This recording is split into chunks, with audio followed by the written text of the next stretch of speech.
What's up, nerds? Welcome back to another episode of the Aggressively Average Angler podcast. It's been a heck of a day, and we're excited to be here live with you tonight. So let's get to it. Let's start talking about fishing and stuff. We got lots to cover tonight. Here's the approach. Here's the goal. Here's the layout, if you will. What we're going to be doing is we're going to be talking about new stuff that has hit the market. We're going to take a look at it on the screen. And we're going to determine together as a community if we feel this is going to be solid or not. Granted, this is all first looks, right? This is like our hot takes, if you will. No. Planting a flag. This is it. This is the planet we live on now. Classic you. Yep. I was going to be like, I hate it. Find me a hill. Never buy it. I'll die here. Yeah, 100%. Which is fine. You know, do your thing. That's fine. Just be Paul. Just Paul it up over here. Just Pauling it up over here. So we'll take a look. There's a whole bunch, actually. I pulled a ton from the Voyax kayak to Sheefish just hit. That looks awesome. We got the Newport HD, Great Lakes Finesse, blah, blah, blah. It goes on. There's a lot of stuff. So we're going to pull it up on screen. And I want to hear from you guys too. So hit us up in chat. Let us know what your thoughts are on this as well. And let's have some fun tonight. So otherwise, news and noteworthy.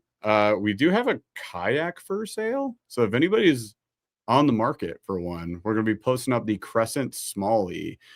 So Paul's winning Crescent Smalley. The Crescent Smalley. So if you guys are interested in that, hit us up, DM us on Instagram. You do have to come to Michigan to pick it up, but I'll be listing it on Facebook Marketplace within the week. So hopefully it goes fast. We got to make room for all these. There's nothing wrong with it. Everything's right with it. The only problem is I don't have any freaking room in our storage unit.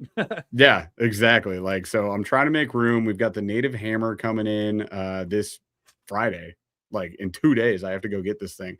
I know. See, I had this. I was on a podcast with Dave Erke with Walmart this morning. The Whole Angler podcast. We were talking. We got deep, man.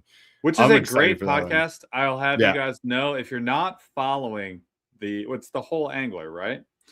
The Whole Angler, yep. It is. It's so cool because he just talks to the person. There are actually people doing this, like human mans and women's people. Like we are two human mans. They are actually on their own individuals, and you actually get to hear about them as people, and it's so much fun.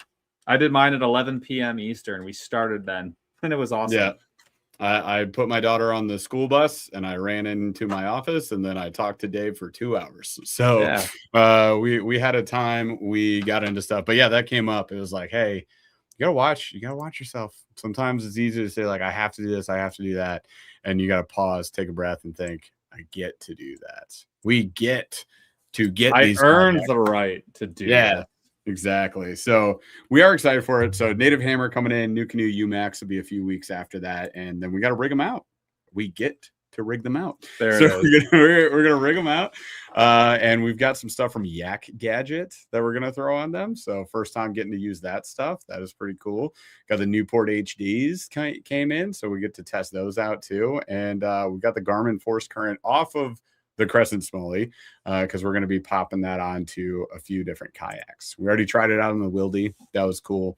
Lots of kayak stuff going on. This is the season. This is building season really for us. But we also did get on the water a couple times, and we can share some news about that with you in just a second. Michigan Tim 87. Did you guys have any success when you got on the water finally? Hey, speaking of getting on the water, went today. Still seems a bit early. I've been out twice. Paul came out with me Sunday, and on Sunday we smashed them on jerkbaits.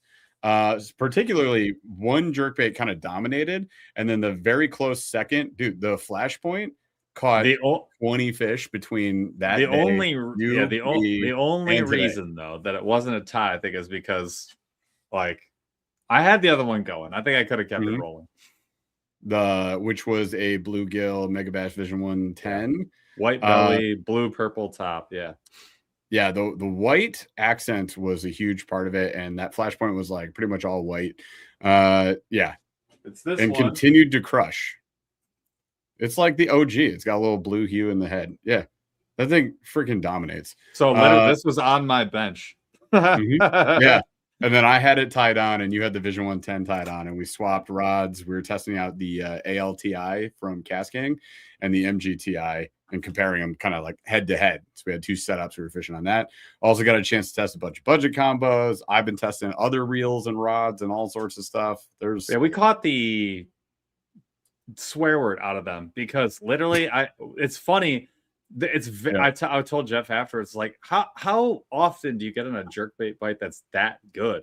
Usually when you get on a jerkbait bite, it's because like nothing else will work and they're tough to catch, but you can do it. So it's like every 15 casts you get one. In this case, it was every 3 tops. I mean, quite literally. You hit a stretch at the end of the day. We only fished for 2 hours, but the last 30 minutes, I think Paul was every cast. Literally every cast. It was dumb. I mean, like literally, I'm trying to make a video. Would you knock it off? Like it was oh wild. No, stop exactly, it, exactly, right, exactly. It was crazy. It was a lot of fun, and it makes the video pretty cool because it's like, you know, I actually got to test the drag on the ALTI, so I cranked it way down. We had the finesse hooks on there, and yeah, it was great. It's so rare to get on a bite that good on a jerkbait that's that consistent, and man, it was awesome. Pretty cool. Yeah, had a lot of fun with that. I went out today, tested a whole bunch of other lures, rods, reels, all sorts of stuff. And yeah, caught a heck ton more, mostly on the tailspin. Tailspins. Which one? The Daracoup. I don't think I'll grab another one unless that's not working as well. Like unless for some reason. Yeah, so we're talking about the Jackall Daracoup. How we just pronounce that? Jackall Daracoup. I speak second most. Yep, second most. The Jackall Daracoup. It's a freaking awesome tailspin. It's a little pricey. Not crazy for a tailspin. I think it's around $10, $15, something like that. Usually on sale too. But the bluegill one in particular is the one I throw all the time. Black and chartreuse. Also solid. And then they have a solid white one too, which is always good. But yeah, so caught a ton on that. Caught on the grass piece, the Bass Puzzle grass piece until I lost it. RIP. Had an issue with an FG knot. No idea what happened. It was every other FG knot. All of my rods have them. Every other one was fine. This one broke. That was annoying as heck. I was really mad about that. Obviously, it's $20, so that sucked. I did catch on the the Clutch Eco Glide today. Yeah. It was the first. How big was the fish? Which one was it? The size of the Clutch Eco. It was a legit 12-incher on the Clutch Eco. And I was like, that's awesome. Okay. Now that was probably cool. I'm gonna guess, and you tell me if I'm right. Yep. That was shallow side of the water off a drop. Yeah, it was. It was the first place I start like every trip. It's where we started. Yeah. I went over there, and it wasn't on the drop, but it was close enough to the drop. That's what I'm saying. It's on the shallow side. Yeah, so it's like where that flat is, and then it runs along the woods to the drop. It was like right up back on that side. Yep. Yeah. And I threw it first cast. He followed it all the way to the boat. Second cast came up, and I just paused, and he came in to sniff it, and he just went, and I was like, let's go. So got him. Cool. And the Clutch Eco, I can't describe how good it swims. It's ridiculous. Like, it's so easy to just feather the control, just little quarter turns. Right? Like, so easy to dial it in. It is very expensive, so I'm not saying everybody go buy it, but it is very good if you're willing to spend the money on it. So they made a video that I have actually had a question in my mind for a long time. Go look at our Instagram and look at our stories. I love Clutch Eco. I like the people. I like the account. I like the methodology. It reminds me so much of Beast Coast and how they run their business. I just really appreciate the way they do things. I feel like they do things the right way. Go watch that video. I'm not even going to tell you what it's about, but I promise you when you watch it, you're like, oh, I swear. Go watch our story and just watch their video. That's all. It like solved a problem in my head that I've had for a long time. I've always been like, what the heck is that? And then literally. This made so much sense. Stupid. You dumb. Anyways, watch that. You guys will get it. What else? I tested the stealth lures I got to try out today. No catches on that, but I've got a pretty sick rig with the GLF I don't think we're there drop yet. kick minnows. No, we're not. I think we're 2 weeks away. I wanted to see how it fishes.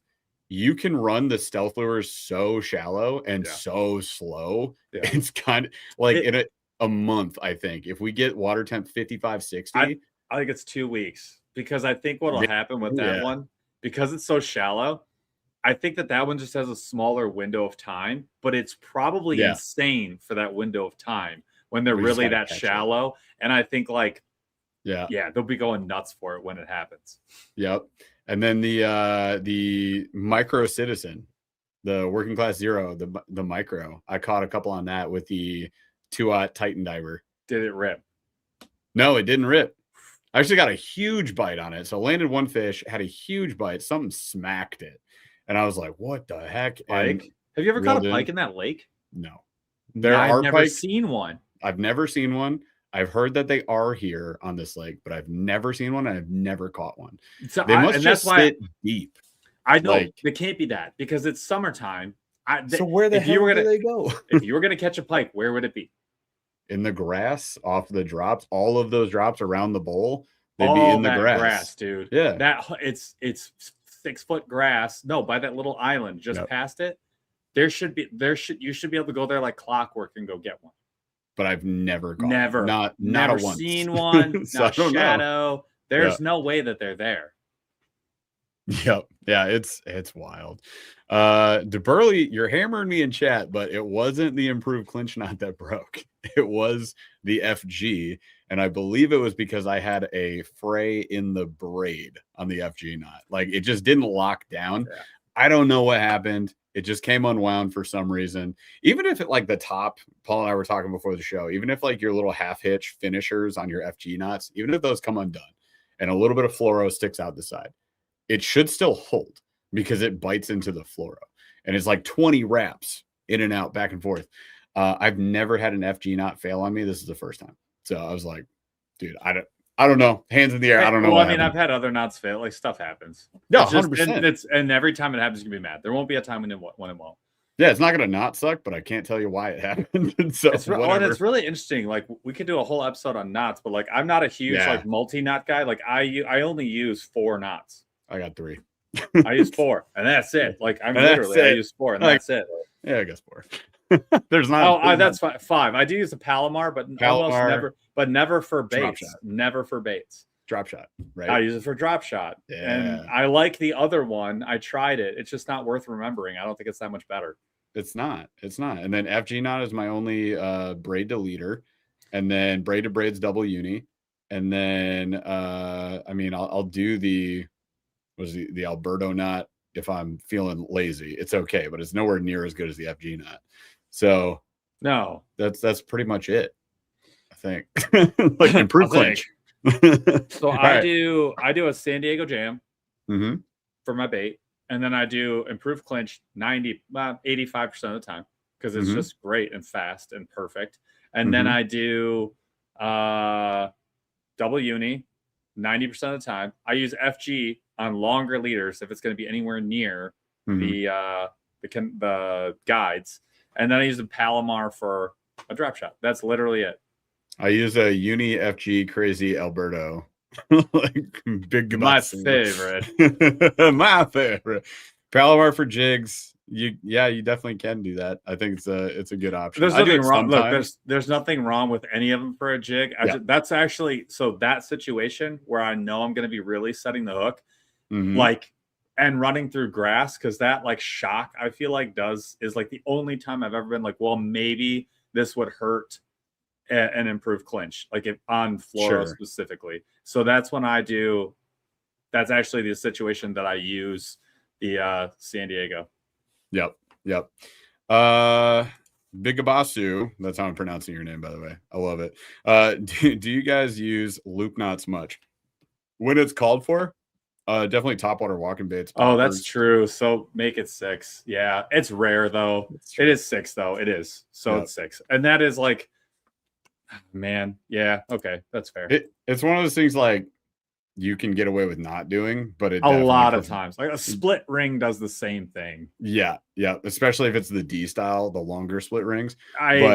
But I do. But it also works really well. It works super good, especially top water walkers. Anytime you need slack in the line.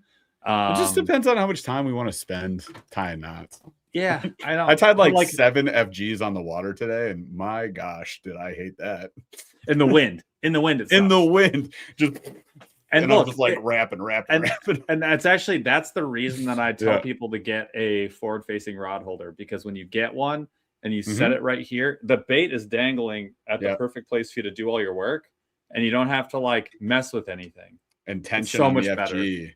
Tension for FGs is so easy right there. Because you just wrap pinky, pull down, and it boom, you're wrapping. So I put the rod in the rod holder in the kayak crate behind me, and then I pulled it down just a little bit. No, don't break your tip, but like just a little bit, and then I wrap my ring finger on the That's bridge, what I do. So it has I go tension. pinky. Yep. And then you go around. I used to go pinky, but it started slipping a lot, so I went ring finger. So I go meat of the pinky all the way to the bottom, and then I pull it, and I once around this one, and then I do that just like you floss. I crisscross applesauce, which is how I floss too. Respect. All right. Anyways, we got a show to get to. Let's get to that. We went fishing. We caught fish. It was fun. There will be videos on it very soon. So stay tuned for those. All right.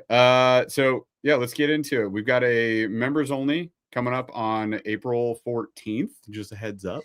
It should be a fun one. We got another giveaway that we'll do on that one. And then also, Paul, you got to tell me if you have if you have my stay pinned spy bait from GLF, because I can't find it anywhere. I don't know if I tied it onto something. Remind me after the show. I got to figure out where. Yeah, I don't know. Never fished it. Not once. Can't find it. No idea what happened to it. Oopsie. Dan Miguel. Sorry. I would bet you anything it's in a box somewhere. Somewhere, right? Whatever. I'm getting off the rails. Let's get into the show. So Shobi today, what we're going to be talking about is all the new products that have come out. I want to look at, just take a look at it. First glance, our thoughts, pros and cons, and whether or not we think this thing's going to hold up, be worth it, do well, etc. And we definitely want to hear your guys' feedback too. So let us know what you think there. Hello, team. Happy to be here. I am a loop knot simp. Thank you already, Frank, for your contribution. Great name. Great comment. Keep it coming. Already, Frank. All right, let's get into it. To the products. Okay, so first things first, let's get this one out of the way. I'm going to start with the Voyax Moza. So let's get this thing up on the screen. And I'd love to hear your guys' feedback. I did learn something about this recently. They emailed us back after a week or so. We're going to talk about this. Very important question was asked. So if you guys don't know, let's do a quick overview of this kayak, right? Also, I heard a lot of people hate this color.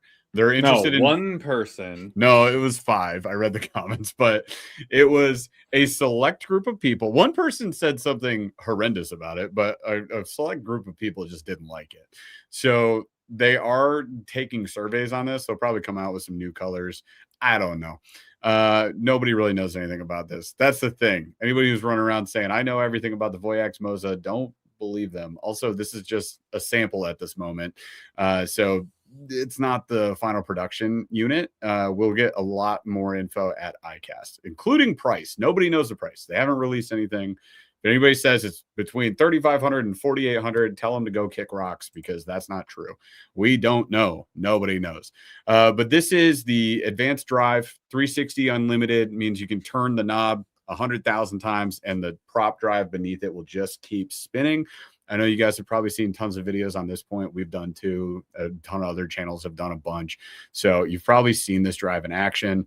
89-pound hull, 580-pound total weight capacity. The drive weighs 29 pounds. There were some cool features about it. We like getting out on it. The biggest issue we had was it's kind of tippy. It's like built for performance, built for speed. But when you use the assist, it's fast. Like it can go 6 miles an hour. But when you use the assist or the electric motor function and you turn, it feels like it wants to just flip you out of the kayak. Like secondary. It's just jarring. Like I don't think it will flip. It has secondary stability, like pretty good. So it like locks in. But yeah, as you turn, it just goes whoop. And you're not like, sitting very high. No. Yeah. And like, because the interior, it reminds me of the Titan X. Like the interior cockpit area is like really low to the water. on purpose so that they could get some extra stability into there. So it could be worse if it was sitting up higher. I don't know. We had fun playing around with this thing, but a big question was, okay, this is, electric steering, right? And there's a digital control over on the side. I think there it is right there, right? So you can use this, but if the battery dies, how do I steer and can I pedal? So the answer was, yes, you can, but it sounds like more, and Paul, you tell me how you interpreted this in the email. It sounded like they were saying it was more of an emergency function, not meant to be like an all day thing. Like you can't take this on the water, no battery, and be like, we're good, I'm going 8 hours. Did you get that same vibe from that? What were your thoughts? Yeah, you were originally right. So it has and let me actually pull it up. The email?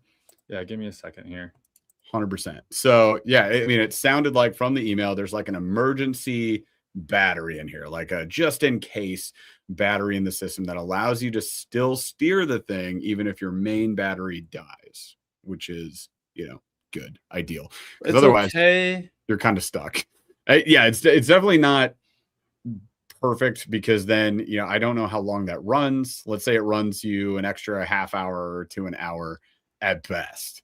Then, like, if your battery goes out middle of the day, you got to go back, you got to charge, you're kind of hecked anyways. So my problem is that it's one thing to have a backup. That's not the same as having an infallible backup. Like, unless your paddle's broken, the thing's going to work, right? That's different. Like, that's different than having like a pedal drive where, like, unless it's truly broken, like it's going to work. All right, here we go. It says, great question on the drive. Based on our current prototype testing, I'm not gonna lie, didn't love that. Yes, you can still pedal manually when the battery is depleted. So I take it back. So I read that as the manual pedal, like mechanical pedaling is possible.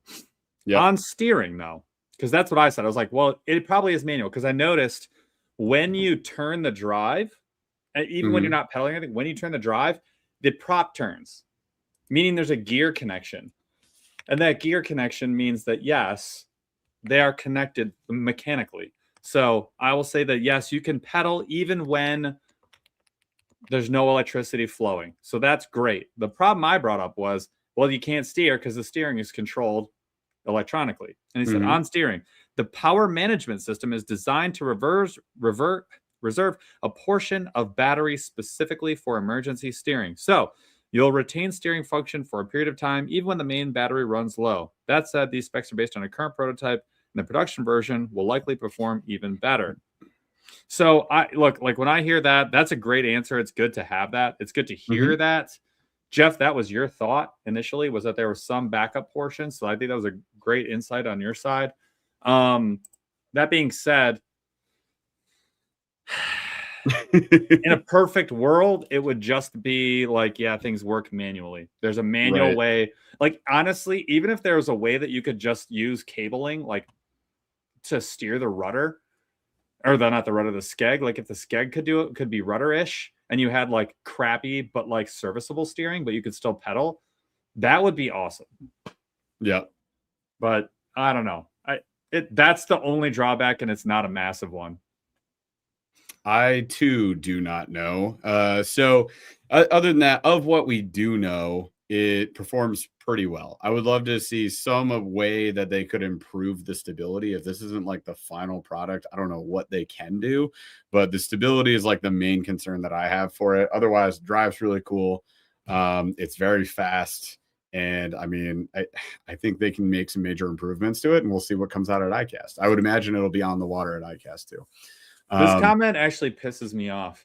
So he says, yeah, but we've seen y'all try to kayak zero balance. First of all, I have so many pictures. I was going to defend you, but you can defend yourself. Sure. I have so many pictures and videos of me doing like outrageously dumb stuff and never having a problem. The reason that happened was because that docking area, like, there's platforms on either side and there's a handlebar that goes over them. When I got into that kayak, one side of the kayak, when I was supposed to be tipping back the other way, like normal, it got hooked on the side of that platform. So I got kicked off the other way. Like, I don't think that's a balance issue. That's just like oopsie poopsie. Like, stuff happens. Stay off my boy, Captain Moist. If I'm being honest, I would put my balance up against anybody in chat forever. Yeah. Like, I'm good with that. But yes, stuff happens. And even if that was us in general, like, if we're feeling uncomfortable, I've sat in more precarious positions than the average human being. And if I'm feeling uncomfortable, I assess that you would feel uncomfortable. Yeah. So there.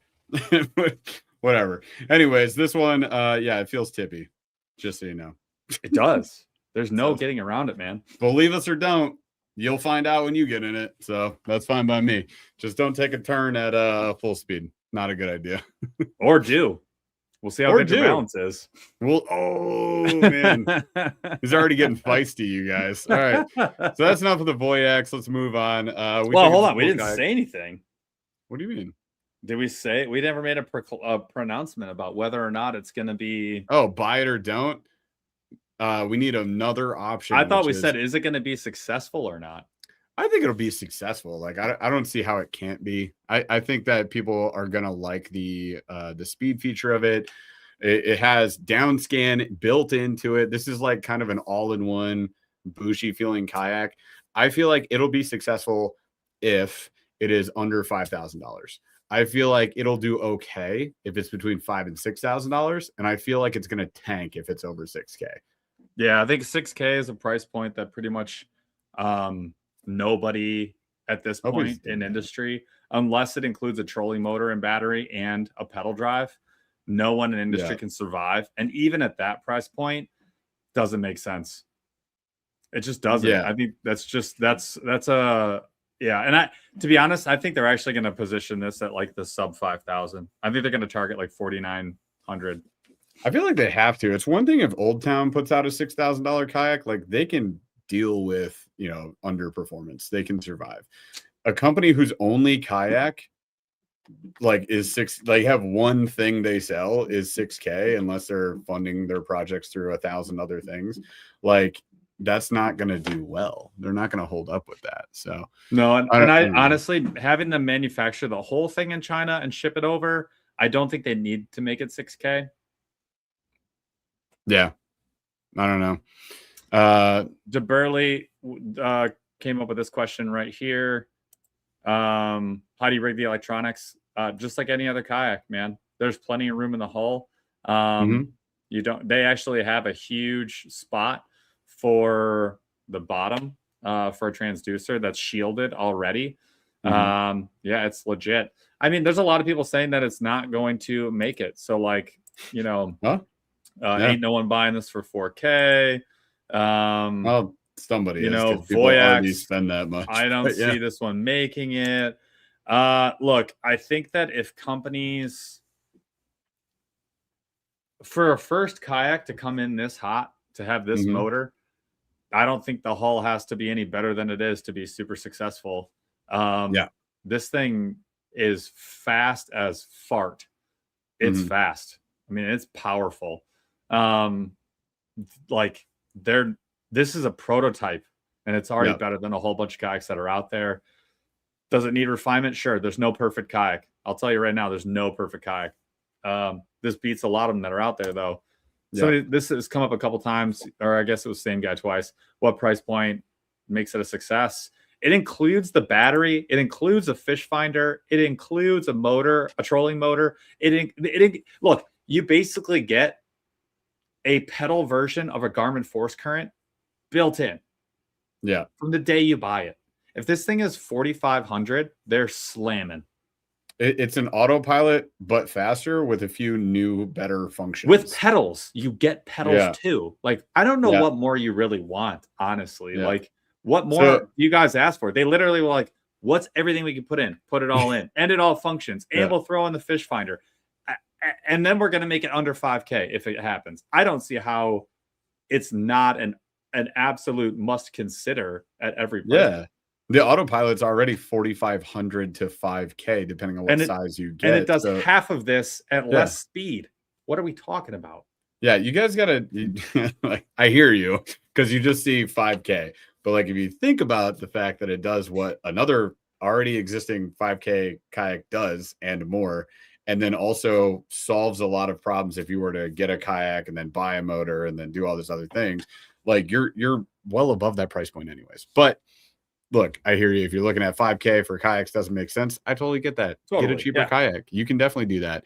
I think I'm with Casual Bass Guy over here who says, regardless, the industry needs this kind of competition. And that's really where I'm at. Like, I want it to be successful enough that it pushes everything else forward, right? That's all other things improve. We all that win. Would be really cool. Yep. So I don't, it's not beneficial for us to root against a company like this. Like that's what I'm saying. So I don't know, just keep it in mind. Innovation is good. It pushes the industry forward. Don't buy it if you don't want to. As long as it does marginally good, these other companies are going to have to do better than what they're doing. So we can win in the long term. Yeah, I think this one will be like in the top 5 brands. Somewhere in like number 5.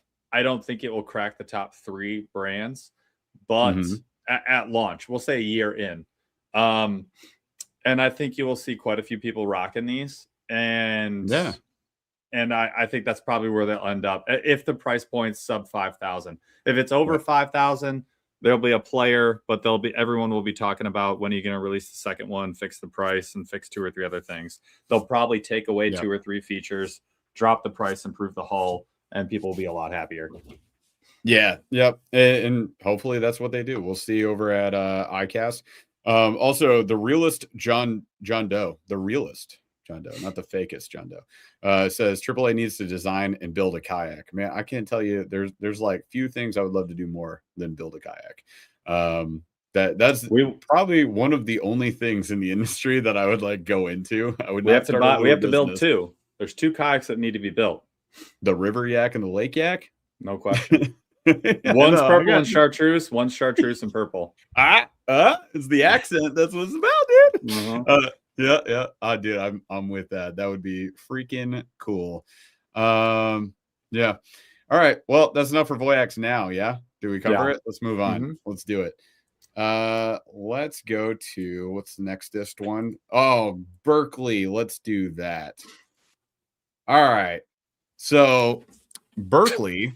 So Berkley went to the lab. It's a verbal way of rolling up your sleeves. Oh, wait, they were already rolled up, dog.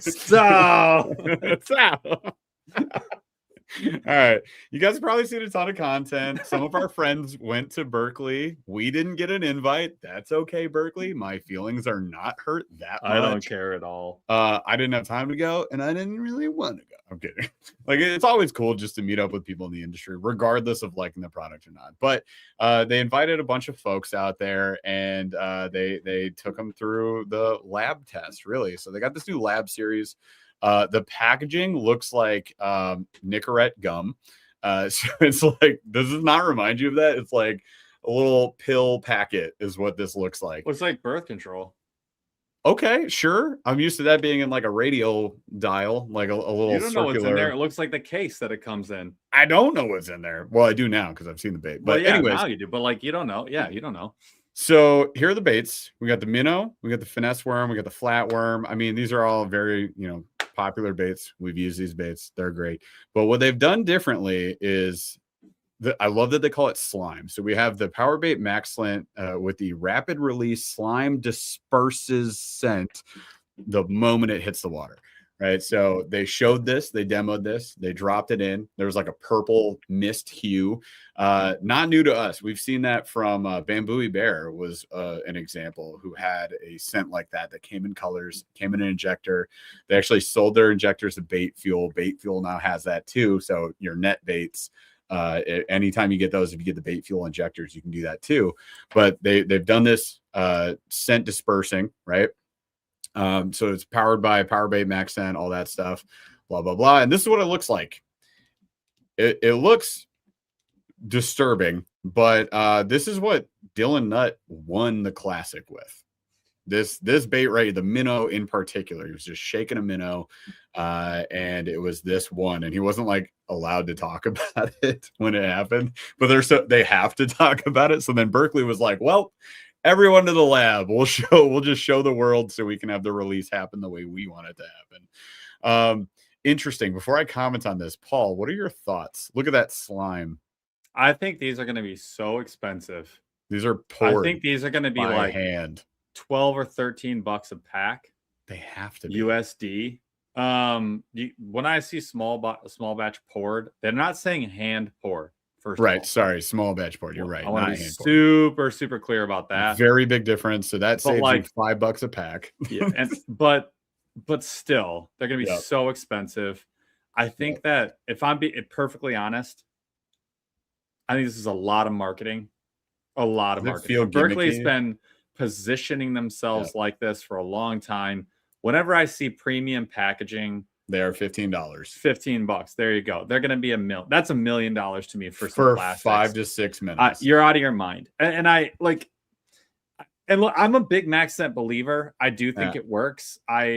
We love MaxScent. We use it all. I do. I like MaxScent a lot. Amazing. I do. But generally, like the drop,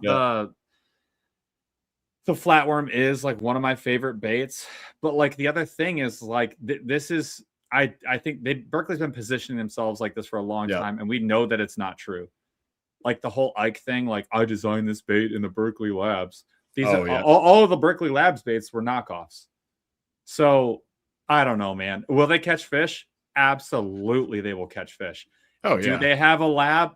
There's probably a building where they do science. And if they all have to wear lab coats. Yeah, and I think like if you're just having a double, triple, extra like bunch of juice, these will catch fish. They will probably catch fish. So here's real quick, not to cut you off, but like my biggest concern, I think you have the same one. They say this lasts 20 minutes. So if you dunk a bait and you don't catch a fish in 20 minutes, have you lost the benefit? And I know Dylan won on this because I agree with you wholeheartedly. Dylan won on this. It probably helped. It probably helped. Is this the reason that a fish ate it though? It's not like he's a bad angler. It's not, you know what I mean? Like this is that kid puts in work. I saw what he does. He is nuts. And we're talking about the electronics game. So he's already throwing where fish are. Like, I don't know. I can't get behind it at this price. Is it cool? Yeah, it's pretty cool. Heck yeah. Is it going to help? Yes, definitely. Would I fish them? I'd be tempted to just give them away. I think they'll absolutely help somebody someday. Yep. I also love that it says most of my fish this week. But I mean, could be a lot of marketing for sure. I'm with you on the marketing side of things. This is pretty wild. Cool looking package, cool looking bait, interesting idea. Is it a buy it or don't? What's your opinion on this one? I think people will buy them for sure, dude. I mean, people will buy them for sure. But I personally, I don't like leaving things in the water. I hate the plastics we use anyways. I always have. They should all be biodegradable. They should all be non-toxic. They're not. That always bothers me.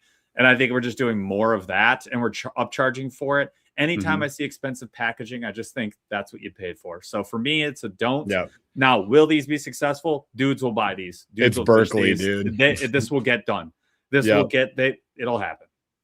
It's Berkeley. They will not fail with this. It is what it is. They also dropped this Gin Clear line. So this is also new. I thought about picking this up recently and then I just didn't. I don't look. Berkeley line in general has just not been good to me. Exactly. Wait, what does it say? Your fish, our science. Okay. It's trademarked. I want that on my shirt. That's what I want. Your fish. Give me your fish with my science. Gin Clear is said to be superior by them. I don't. It's said to be superior in what ways? Like just by them. Invisibility? And look, the other thing with line guys, like Jeff and I are kind of like, we've tested probably 30 different lines. And you know what? The one that I had the most of, that was probably the cheapest, is the one that caught me the most fish by about 6,000 miles and is the one I will use until it's gone. I don't know what to tell you. And it doesn't exist anymore. It was soft steel. And it's still banging, dude. And it's made in the same factory as everyone else. And I have my favorites because the balance between price and performance is very good. And they're not that expensive. They're just very good. DeBurley says it's on sale, so we should have to order it. Fine. So I listen to DeBurley. I will do whatever he tells me to do on Tackle Warehouse. And also, like, Ryu, I love you, man. But like everybody says that about their line. Every single brand says that theirs is the best, the furthest casting, the smoothest. And like, Jeff, what's one brand that you absolutely would die on a hill to say it's better than others? Of line? Yeah. Varivas. That's the only one. Yeah. It's the only one. The only one that I've ever noticed. Like it like doesn't knot itself up. So there's like cheaper braid. You can always tell like between good braid, cheap braid, but like I don't know that of the good braids that there's one that's like way better than others by any means, other than Varivas. Like it's the only one that I never like bird's nest with it. It casts super smooth.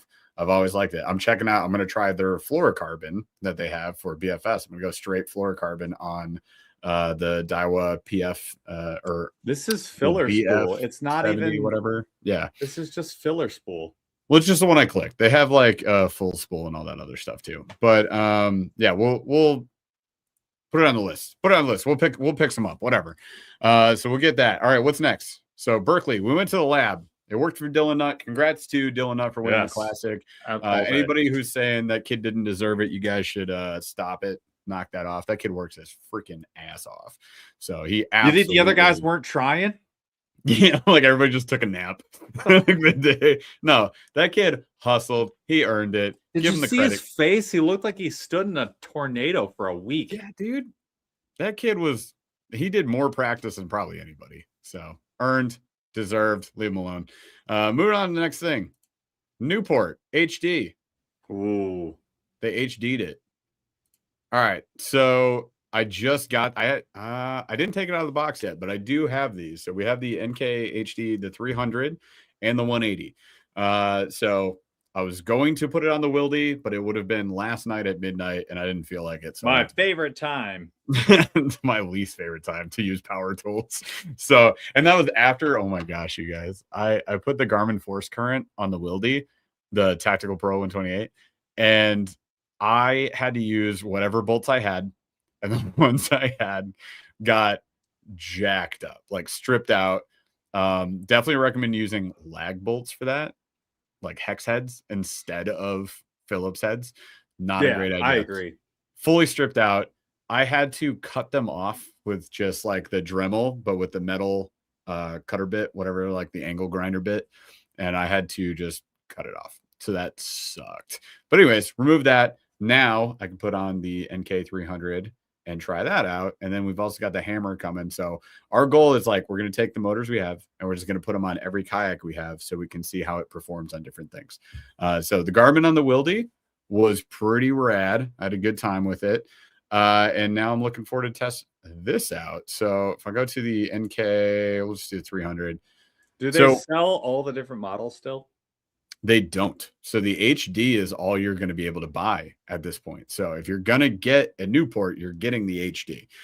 They've phased it out. So basically, if you guys watch these things, they kind of go through upgrades over phases, right? There was the NK180, then the NK180 Pro. And now we got the NK180 HD, which has a few different parts we'll take a look at. And then they also upgraded like the controller cables over time. And they just kind of like phase out the things that don't work. It's the way most products work. So it's important to remember that. What is this? Oh, Captain Moistbeard. Next time it happens to me, good idea. I'll have you do that. I have done that. It does work. When it does not work is when you have a nylon locking nut on the other end of the bolt, which you can barely access because it's inside of a hull. And that bolt is not designed to take much torque at all. So no matter what I did, that bolt, that nylon locking nut would not turn. The bolt started bending. So that's all I'm saying. I have done that trick. I know that trick. I appreciate you calling it out. That from the inside. Huh? You cut it from the inside, not the top. No, I would not have blind cut it with an angle grinder bit. That's what I was trying to. I did it from the top. You cut it at the plate. I had to cut the head of the screw off. Yes, that's what I did. And then I had to drop it through, pull it out. Anyways, I hear you, but no, that did not work for me. So back to the HD kit here. What we've got, upgraded controller cable, the heaviest duty that it's been since the origins of the Newport motors. And then they added this HD lift piece here. I will call out that somebody did post a picture of one broken already. And what we do, like, we're going to be transparent with you guys. Like, we work with Newport, but I immediately reached out to Howie and I was like, what the heck, bro? What's going on? And what he told me, just don't shoot the messenger, just passing it on, is that the factory where they produce those made a call, changed the mold, did something different. They went back, got a hold of the factory, changed that mold back. So I don't know if that happens to you, they'll take care of you as they should. And you can tell them that we told them that they should take care of you. So, but I'm going to test this thing. I'm going to test the heck out of this thing. We're going to lift it up. We're going to drop it. We're going to do all sorts of stuff. So I'll see if I can break it. He said he thought what someone was doing was running it full out while pulling it up, which is possible. And it puts an insane amount of stress on that. So it's definitely not made for that. And if it were turned at the time, that could do something. I don't know. Who knows? It was a picture posted with no context. So it is what it is. It happened. It broke. And that sucks, but Newport's doing something about it. So that's good to see. Other than that, though, the main like big upgrade is going to be the HD stuff that you see up top. They did improve the seals and the bearings on everything throughout. So it's going to perform better, longer, quieter, and work better in saltwater as well. Anything else, Paul? Did I miss anything on that? I think it's nope. Like the big pieces. You get upgraded bearings. So they no, and they did the conformal pulley. Conformal coated on the electronics. That conformal coating is going to help with that sound over time. So like vibration in the internals and the motor, it's going to stay quieter for a lot longer over the life of the motor. And then yes, seals and bearings are all upgraded. And then the HD cable, you get the new, no more pulley at the top. You get a branded component there now, no pulley, so it'll be a lot quieter, a little bit smoother. Yep. And then yes, the change from metal to the I say plastic, but it's like the one-piece mold. That's the one that I'm interested to see how it holds up, especially to us. You know what I mean? And then the HD connector. So I mean, I'm interested to see how it performs. They did increase the price.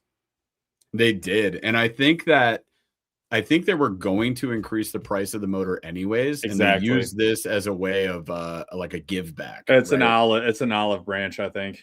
Yeah, like most brands are upping the prices of whatever it is that they have. Well, this is all coming from overseas, and they've been taking it on the chin with the tariffs. So they did up the price. That sucks. I think it's 200. I think it's $200 more than it was before. I think they were going to do it anyways. And most brands are just doing that. You get like the Shimano boost. Everything goes up $15-$25. So it was going to happen. I'm glad that they at least made some upgrades to it. Somebody mentioned Tackle Talks podcast. Like I totally hear you. Like on the surface, this looks like they did nothing other than add that steering handle, or I'm sorry, the lift. Every complaint that everyone's had, except for my favorite one, which is not a complaint, it's an ask. Every complaint they addressed, and every problem that anglers have had. So like the HD connector was people were like, look, my battery doesn't connect to the motor anymore. What's going on? HD connector. The metal, it bends. It never bends back. They changed the componentry. The steering triangle geometry needs an upgrade. We changed it. So now you have, it's like a tighter dialing system. When people are complaining about sound after 3 or years or whatever, they upgraded conformal coating on everything. Like I get it. Things get more expensive. I also am annoyed when things don't get cheaper, but at least they didn't just raise the price and not give you something for it. And you did get an upgrade. And honestly, my biggest complaint was the pulley. So like that pulley rattles all the time. And I'm like, God dang it. And that was a huge win for me. And those are actually good. Those are actually good pulleys. I use those all over the kayak whenever I have line running. So they were good, but this is better. So, I mean, I'm happy and I'm really excited to try it out. I'm definitely not upset about it. Yeah. So, I think there's a number of things that are kind of happening at the same time. And I hear when people are like, okay, but what did you really do for me? They actually did do some things. And I think they were going to raise the price anyway. So, like, let's just put the context into the picture here with that. Jeff, if you could get one thing from Newport, what would you ask for? And I'm assuming it would cost you another $200. And assume it would cost me another 200. I want something with the NK300 steering triangle so that it could steer more smoothly at higher speeds. Because the NK300, whether you're using foot steering or the NuCanoe EPS system, especially the NuCanoe mostly EPS the EPS. System, the EPS is really notoriously bad about it. At the higher output, it is very hard to turn. So I would love, and like on a stable boat, like I just want to be able to do that. Like I don't want to have to slow down to be able to make those turns. Maybe that's just me, but that is one thing for me. I don't know if that's a Newport thing or a foot steering thing from the other brands, but I imagine they could do something different with the steering triangle to make that easier. So Fair. That's what about you? 2 now. 1, I really would like 2 less cables. Yeah. 2 less cables in the whole for thing. lift and reverse. Yeah. Just take 2 of them out. Get it down to 1. And do what NuCanoe did with that double pulley or something. Give me one. Give me something. Figure it out. I don't know. I don't know what it is. 1, actually 3 now. 2, I want them to change how you attach the motor. I hate that there's just like a pin. Like so many things to lose. Like I hate that. And then the last one for me, this is the biggest one. If it was only one, I only got one wireless controller for speed. Yeah, and we've talked to Howie about that, and hopefully they can do that at some point. Look, I know it's a huge deal, massive change, but honestly, golly gee. And what if it just came down to the fact that you could just swap your head, your unit, your controller unit, and then buy the wireless remote? That should be possible. Mm-hmm. How awesome would that be if you already had a 300, you paid the 1300, you got the HD, 2 years later, they're like, hey, we released the wireless controller upgrade kit. It's $500. You get a new control unit manual and you get the wireless deal. How sick would that be? Yeah, that would be awesome. I'd be all in on that. Also got to call out. All right, Ryu. You all spend so much on yaks and yak stuff. Why not just buy a boat so that I can spend so much on boat and boat stuff? There's a very specific reason. There is. It's not price. Before you say it. Already what? Frank goes, that's got to be rage bait. No, right? Sure. Great question. No, right? Yeah. It's a great question. We're talking about the shit's so expensive. You make a great point. Jeff hit him with it. Yeah. All right. So it's not about price. I can tell you that right now. Like it's a little bit about price. It's a little bit about price, but like we would buy a boat. Like we want to buy a boat. We will buy a boat at some point in time. Yep. We're probably going to get a John boat within the next year that we could mess around with. Yep. But a big reason, a major reason anybody should know before they buy a boat is that boats are a never-ending cost, right? With a kayak, like if you aren't us, if you get a kayak and you get the accessories you like, once you're set, you're set. You don't have a lot of maintenance. There's really not much that you have to do with it. If you have electric motors, there's not much you have to do with them. You don't have to buy any gas, which is not cheap. So that's beneficial. Insurance. And you don't have to have insurance, all these other expenses that go along with it. So it's not just a boat cost. It's not just the upfront boat cost. It's much more than that. And it's ongoing forever. And frankly, we've had, I don't know, I can think of 5 or 6 of our friends who are boat guys who over the years have had their boat just sitting at a shop. The majority of them actually, honestly enough. Yeah. Yeah, they're just sitting at a shop. So to be honest, it's because I don't want to deal with that. 1 and 2, it's also space related. So like I have in a storage unit 9 kayaks, in my house 2, Paul's house 2. Like we can have that many vessels, because you don't want me to call them boats, and we can store them wherever the heck we want. We can stack them up on the floor if we want to and just put foam blocks between them as we stack them and they'll be fine. I can't do that with a boat. When I have a boat, it's one boat, one spot. it takes up a lot of space. And frankly, I don't have room for a boat on a trailer at my house. I have room for 2 kayaks in my garage next to my truck, though. So there's the reason. That's the major reason for me. My other one is there's really nothing like when Jeff and I go out, like we did this past weekend. What do? We both have our own way of fishing. You hit a spot, I hit a spot. I know. Somebody came in right after and said that's one more cast, please. Says they don't spend money; they get paid millions to make these companies by these companies to make videos. Then someone else comes in and goes, that's rage bait. That is rage. We definitely do not. Just for anybody listening, we do absolutely. We don't even make hundreds, so don't worry about it. We make dozens of dollars. We make dozens of dollars. But like there is something about just getting out there and like we can hop spots. I can go check a spot and motor back. Yeah. Like we have a little bit of freedom. You get ticked off when we fish the river. We could do it the same way, and we have freedom to do that. It's a lot of fun. And I think the other thing is like boats are actually very big footprint wise. So if you don't want to store it somewhere or pay to store it somewhere, you want to have it at your house. My kayak doesn't have to take up the whole garage. Like, and my family doesn't care to go with me at this point. Like, my son wants to go with me now occasionally. So yeah, like I want to get a boat for that reason. But until that happens, there's really no reason for Jeff and I to do it. Plus, let's be honest, this niche that we've carved out, it's ours and we enjoy it. And I like seeing how fast this has grown. And I like being in this part of the industry. It's just fun. So it's just something that I enjoy. And that doesn't mean I don't want both and I won't have both. But the last thing I'll say is making the argument that because kayaks are expensive relative to kayaks, like they're getting in the $5,000-$6,000 range, that you should now go spend $35,000.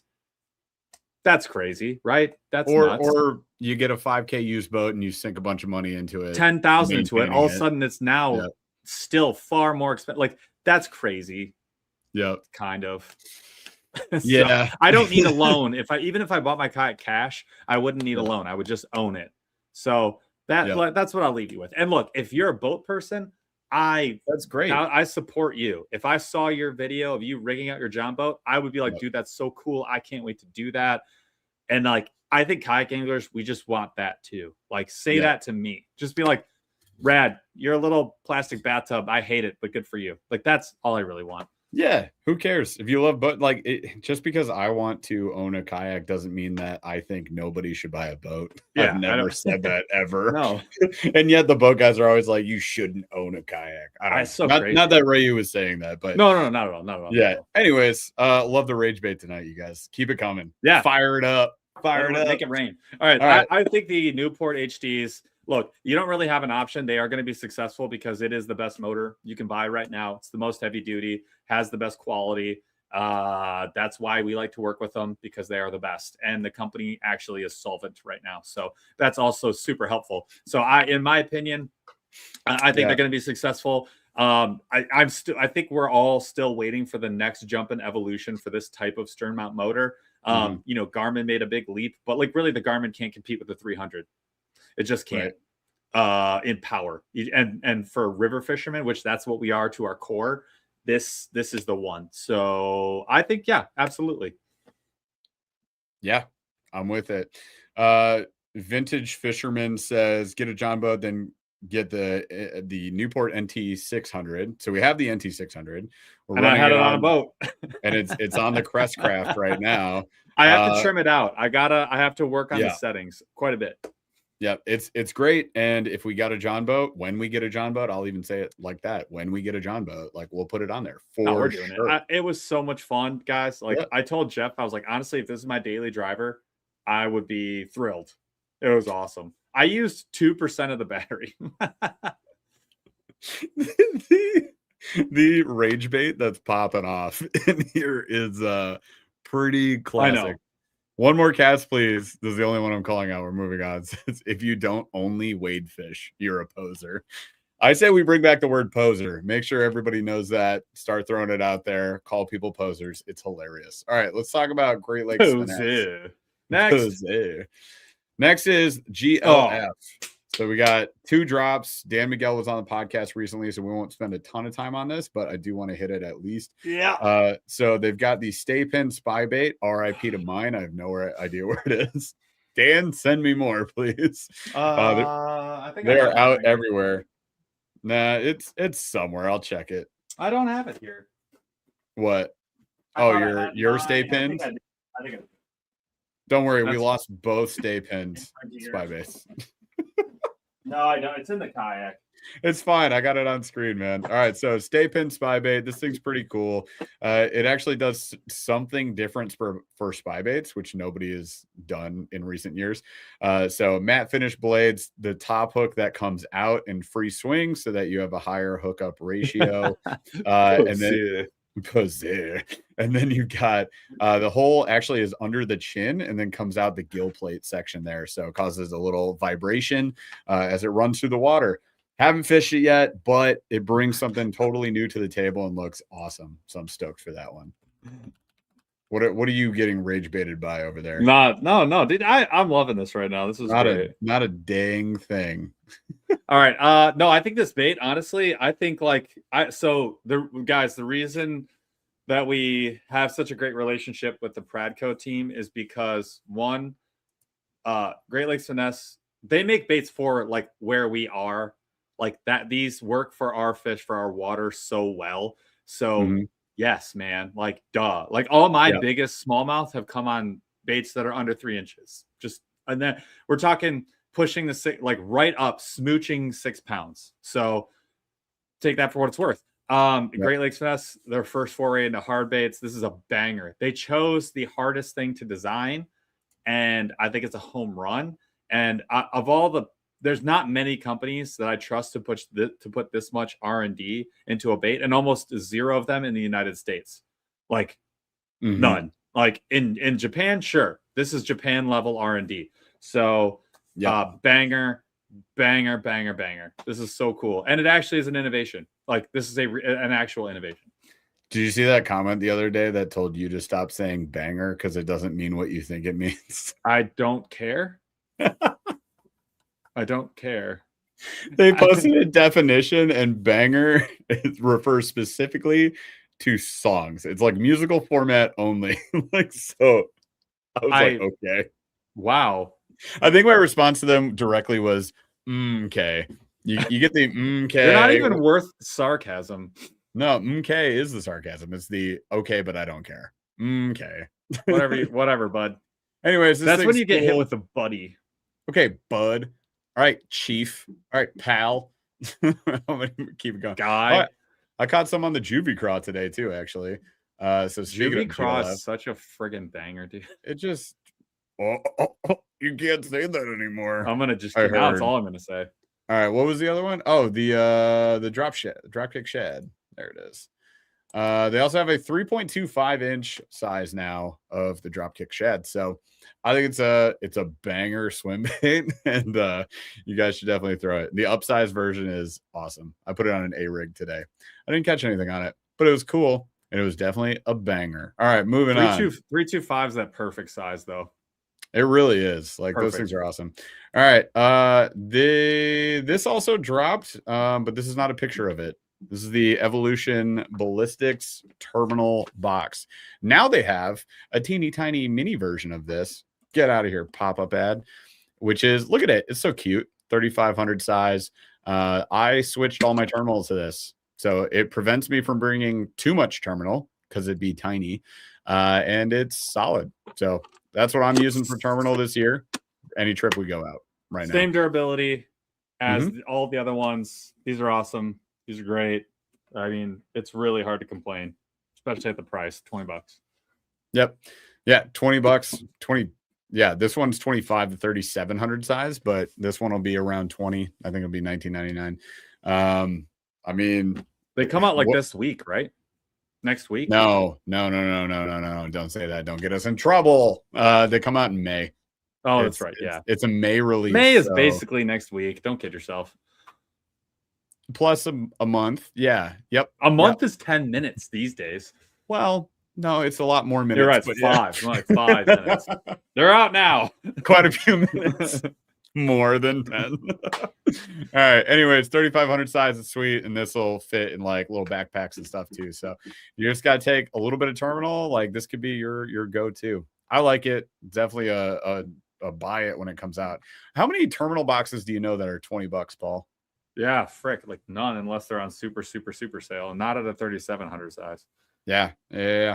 And then one more cast called out. We do have a AAA code, 20% off, so you can get it even less. Yep, That's AAA pretty 20. neat. Yep. And we actually didn't even call this out on the show.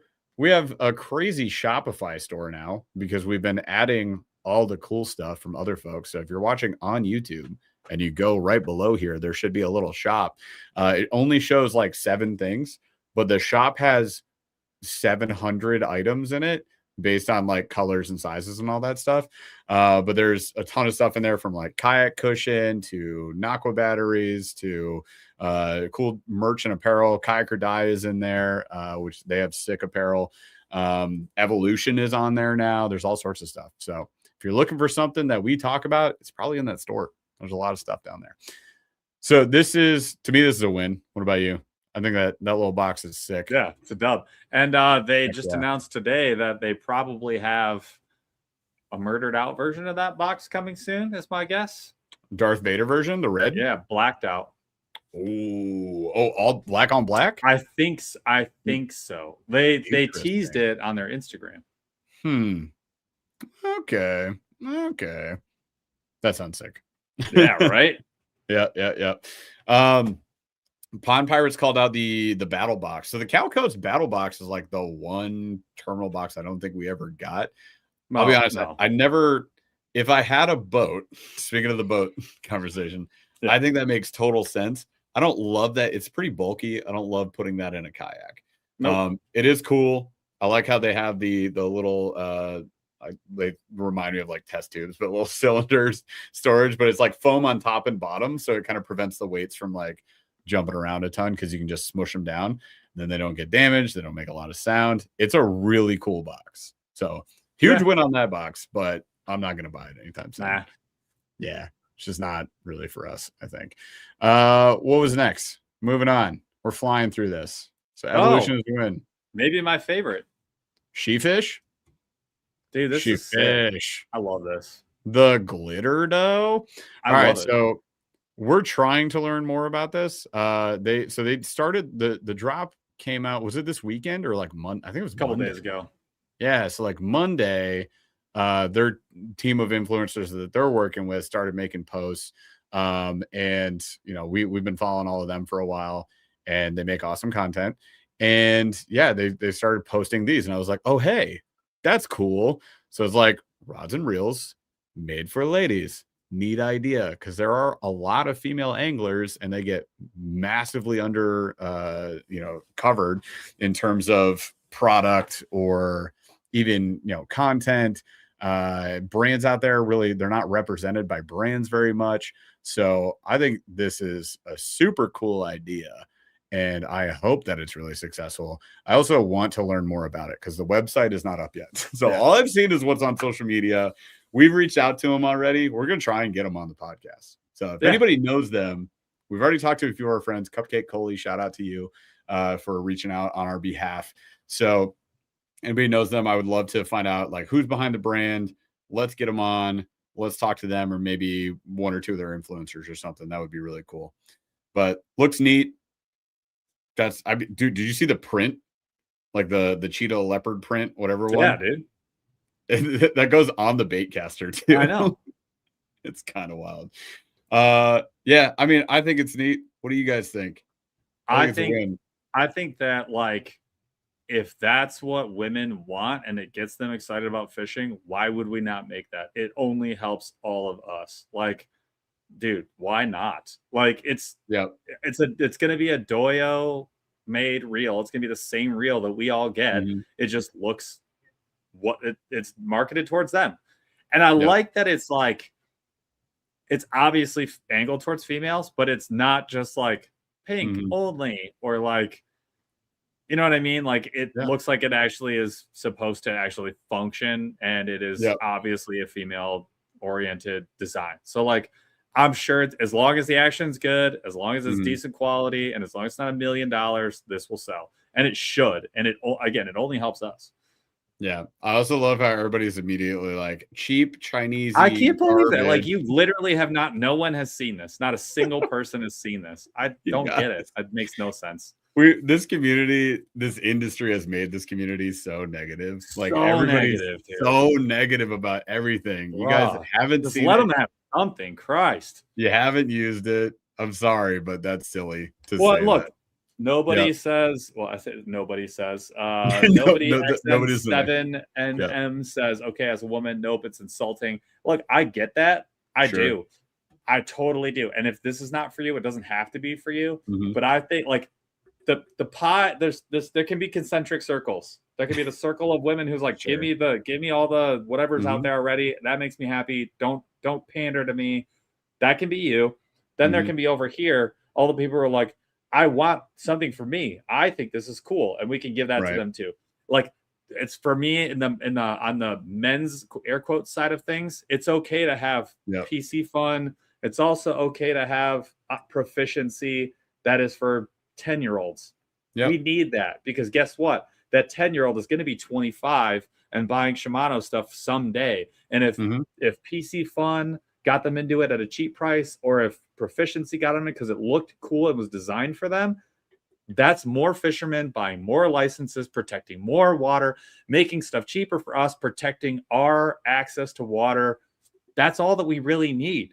More people spending more money means more fishing stuff for us. So it only helps us, even if it's not for you. Yeah. Like if this gets one more cast called out, if this helps get your daughter into fishing, it's a win. What if it gets your girlfriend into it, or your wife, or whatever? Are you going to be mad? Now it's like, oh, now I have somebody who wants to go fishing with me. Like, dude, like this is only a dub. And again, I'll call it out here. We've not seen the product, nor have we used the product.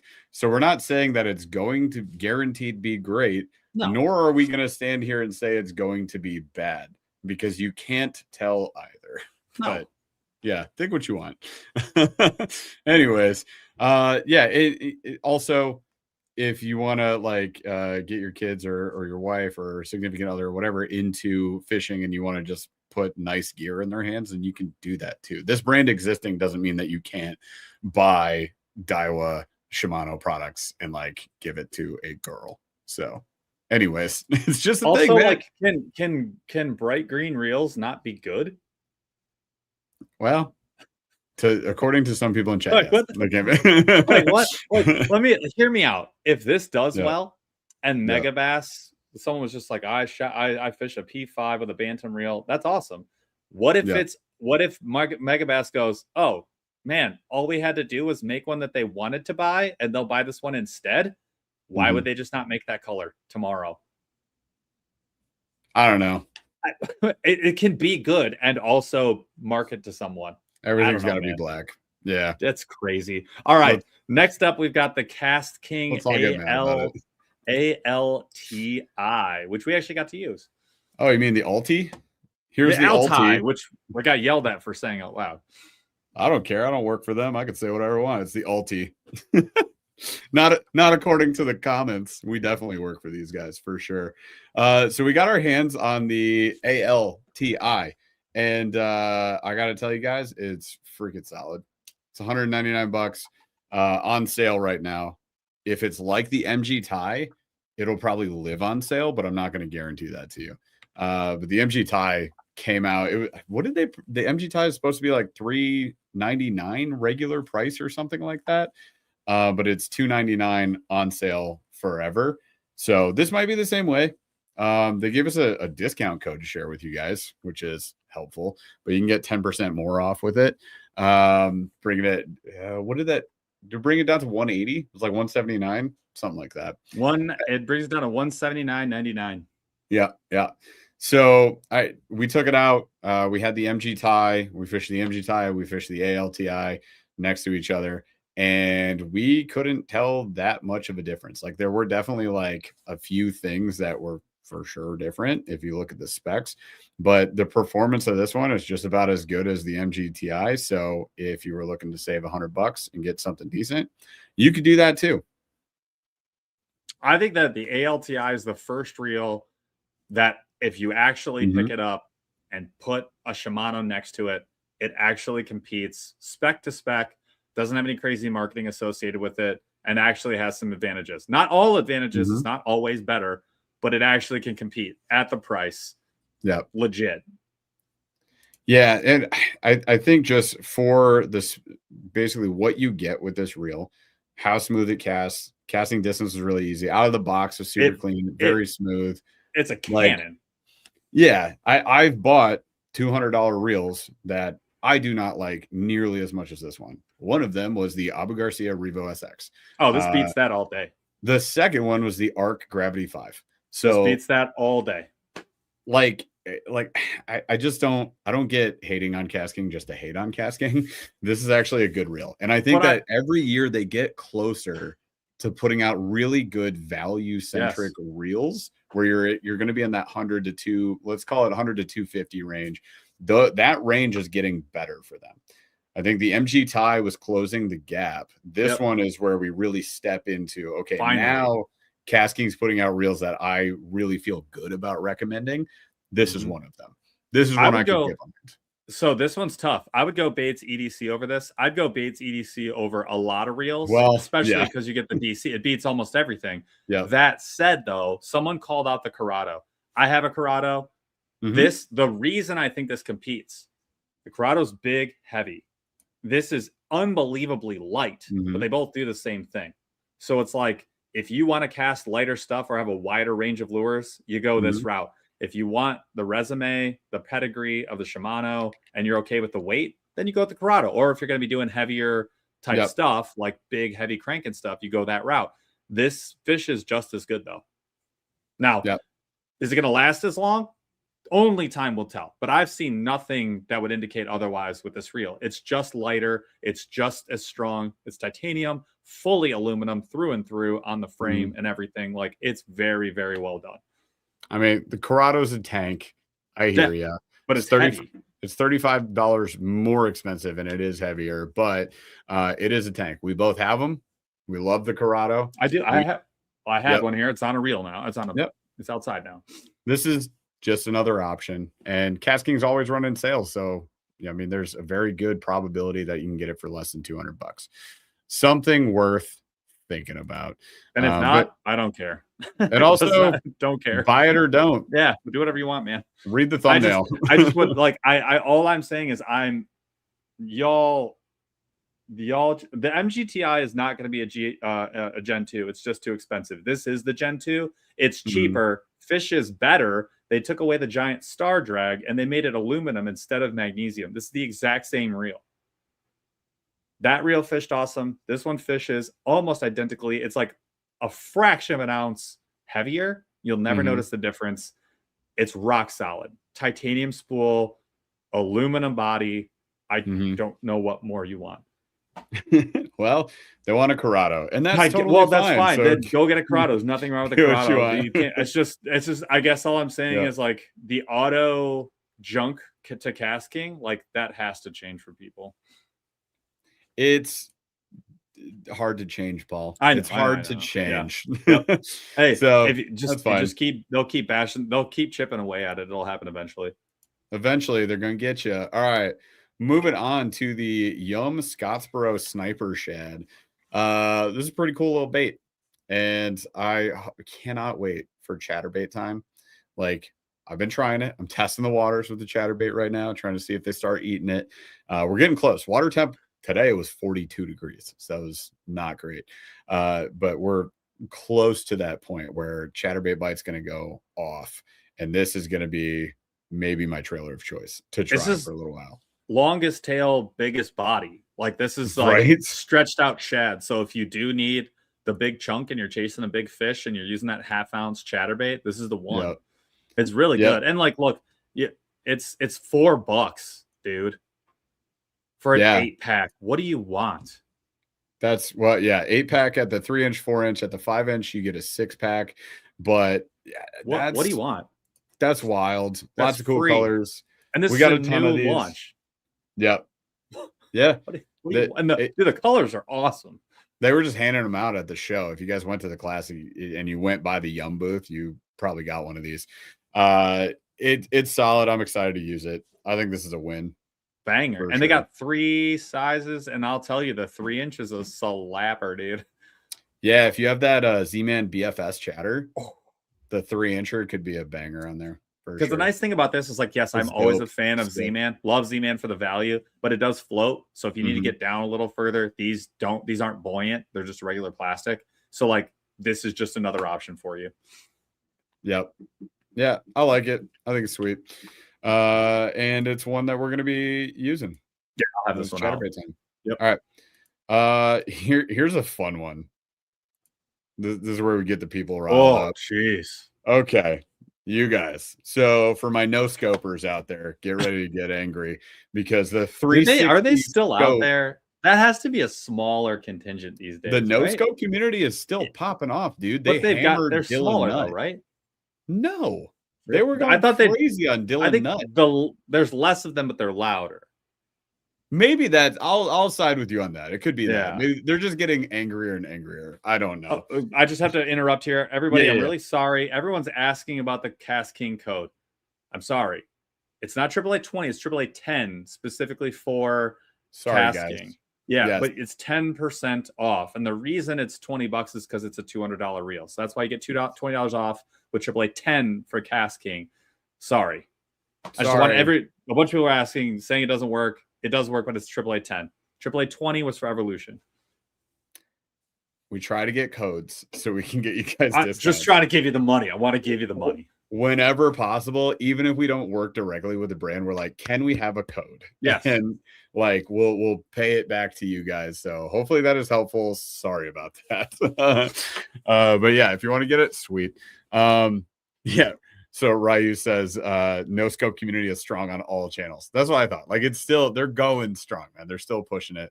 But anyway, so here is the thing to make those guys super angry. There is the GT 360 UHD transducer. It is a 360 view, and it doesn't listen. Before I say that it's really cool, hear me out. I'm not buying one of these, and I'm not sure I can advocate for everybody going and buying one of these. It's hard for me to advocate anyone for buying these. It's a lot of money. It requires a $2,000 scope pole to use it. So like the spy pole, this is $2,000. Now it's fully controllable. It's motorized. You can turn it. You can put your forward facing sonar on it and your 360 sonar on the bottom. The 360 is really cool. It scans a huge area, and then it allows you to move your boat through it, but you can see everything around you as you do it. So crazy cool technology. Also, it's important to recognize that because it's a separate transducer, you're getting a live 360 image from around your boat at all times, completely separate from your other forward-facing sonar transducer. That's the big thing.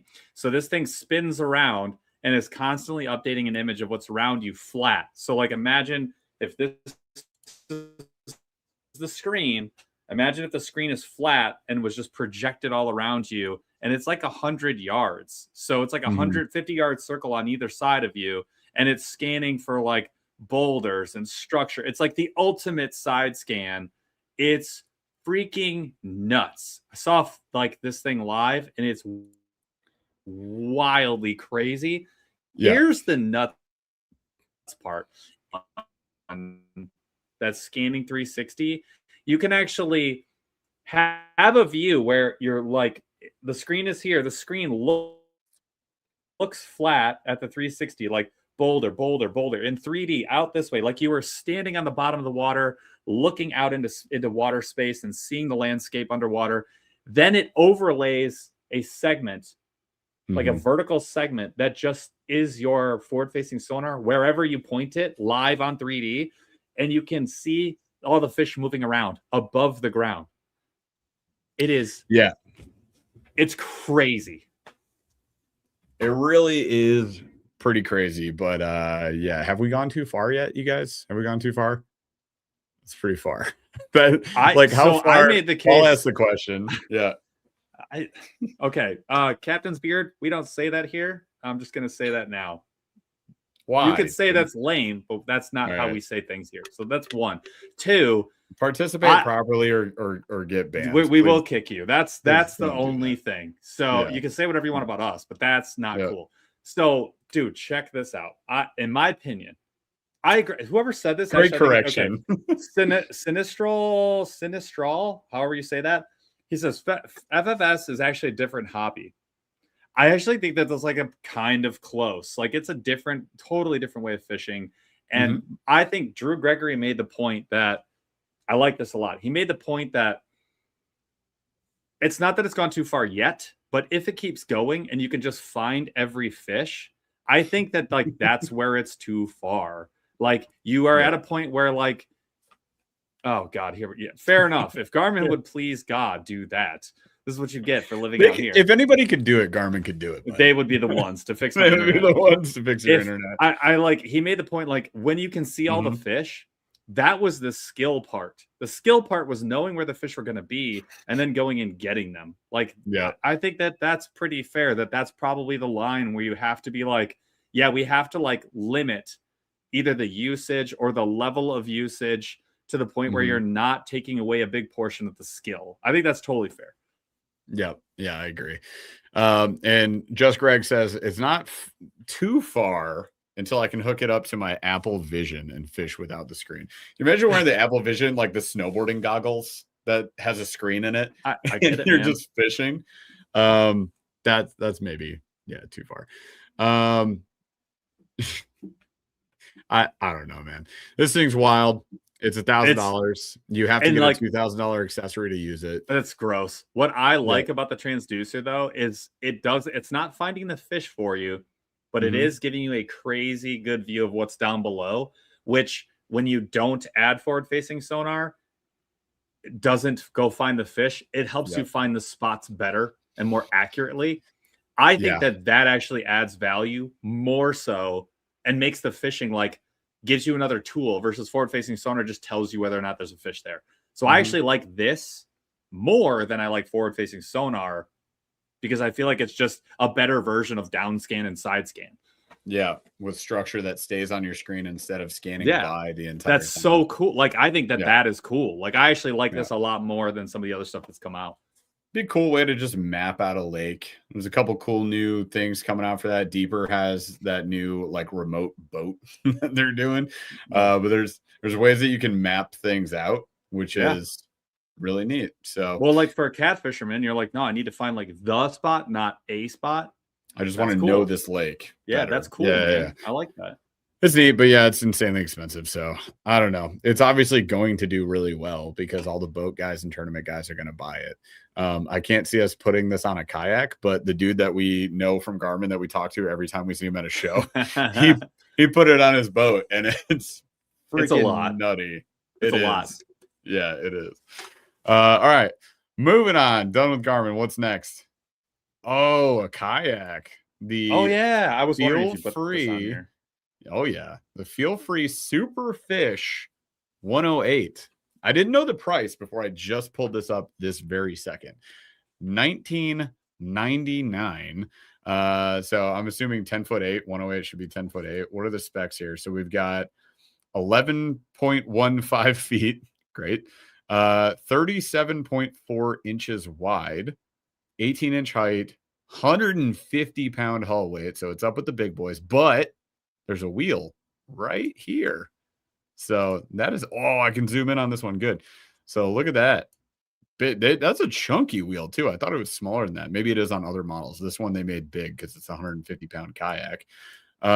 This thing looks pretty rad. We've seen a few people use it. So they got one motor spot, but you could mount off the sides too. A little access port back here.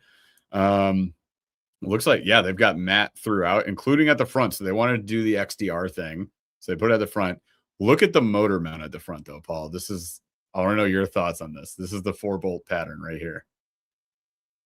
What do you think about that angle? It's a severe angle and it comes off the front. One of their main guys is Bass Squatch Hunter. And I saw him out there with it. And when he had his motor not like stowed, not deployed, it goes just fully off the side of the kayak. So I got to imagine that they reinforce stability in some way for that. So that's a lot of weight just on one side of the kayak. It's not centered. It's off to the side. So that's the one thing that I saw that I was like, I don't like that. But I do like just a bunch of other things here. Lots of track throughout, lots of access plates. There's like some on the sides here. And then up here at the front. So I think that's well thought out. Looks like the seat moves on tracks too. There's probably storage underneath. I don't know how much. What other pictures we got? Dude, look, it's like a tri-tune hull. Should be insanely stable. I saw Basquatch standing on the front of that. Tankwell, do you like 13 by 13 back there? Probably. No. Yeah, it's small. It's small, right? You get it. I think you get a 13-16 sideways. Sideways, right? Like, yeah, I don't see a 16-16 working in there. But anyways, so there's that. What are your thoughts on this, Paul? It's got some Wildy vibes too. It's a Wildy if it was hanging out with an Ascent for a lot of years. Maybe. I'm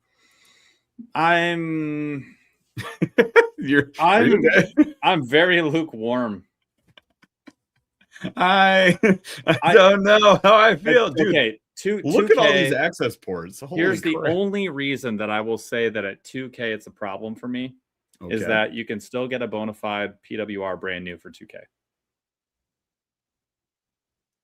Right. I think this brings something different to the table, though. I think that PWR is one of the best, most riggable kayaks on the planet. I think if you want to like sit and have everything within reach, it's the winner, right? Hands down. Yeah. I think if you want to now stand up, move around, you move to like the XTR, which jumps you up to almost 3K. This saves you almost $1,000, but is more designed like a. But XTR it's only 10 feet. I mean, it is not. Yeah, it's over 11 feet. It's 11 foot. I think 0.15. I think most of that is this big lip in the front, where I can stand. Potentially, no, I get if that. I don't have awful balance. I get like that. Captain like somebody that we had. How much is the Tactical Pro? The Tactical Pro is 2,700. I'm going to confirm that right now, but I remember looking this up. Tactical Pro. Oh my gosh, where are you? Price wise, give me a price. 2,759 MSRP on sale for 2,500 at a few spots. What I'm saying. Yeah. Shave a foot and a half off of it, and you got this one. Right. So it's like an XTR and a Tactical Pro 128 met each other. The industry needs this. We need a $2,000 version of this.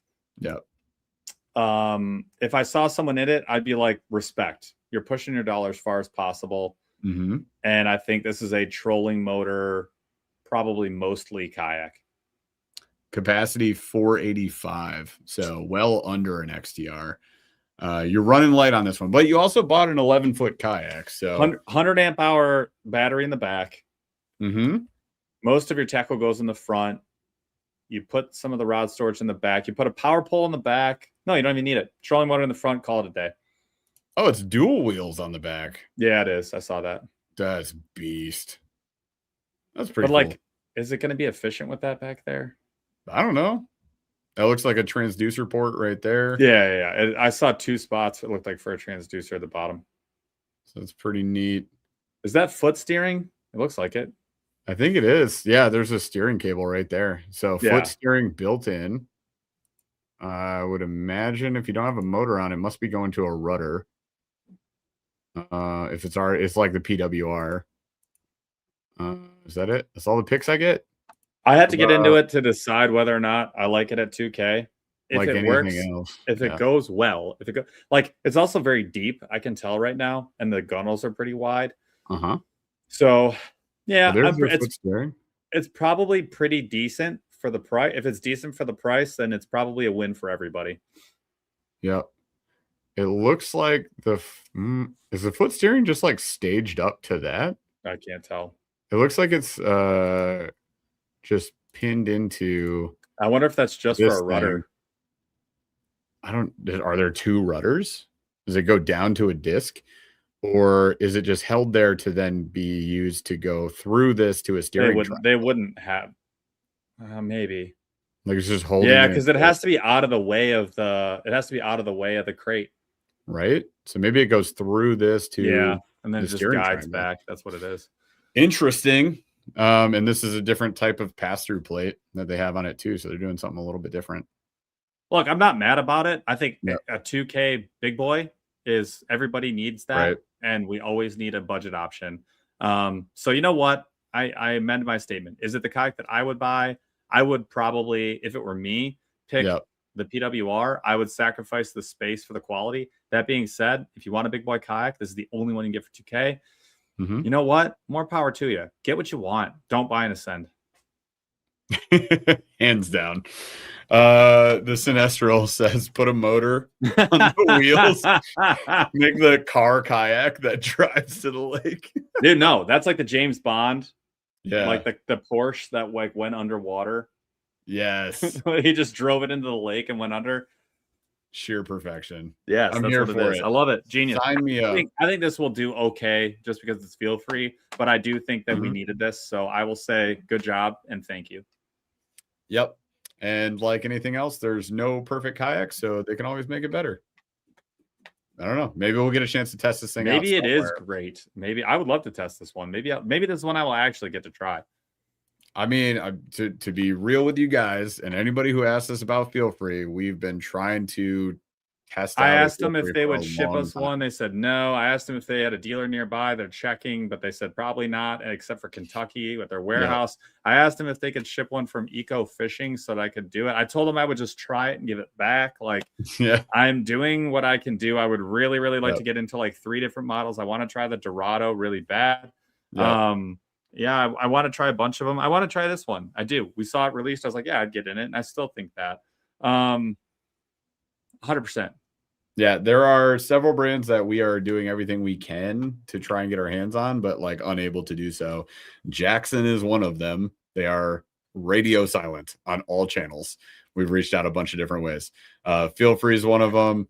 Keiku's is one of them. Should I just post a story? Like, and be like, where are you guys? Just tag. Are the lights on? I mean, Jackson, I don't know. There aren't any lights lights where I'm on. like, when's the last time they released a kayak? Never. They just reduced the price of all their kayaks, which made me feel like they were just clearancing them out.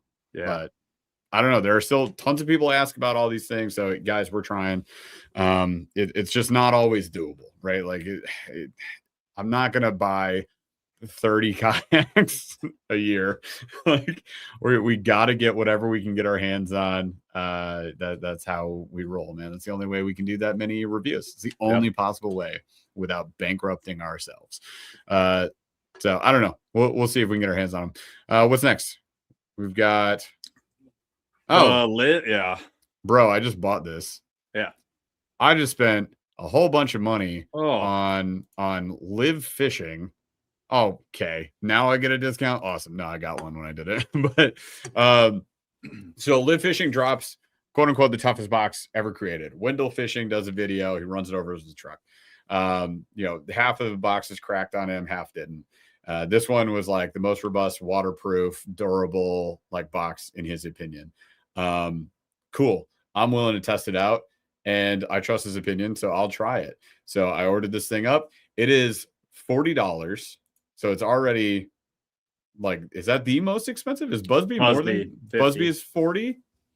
Is Busby $49.99? Yeah. Are you sure?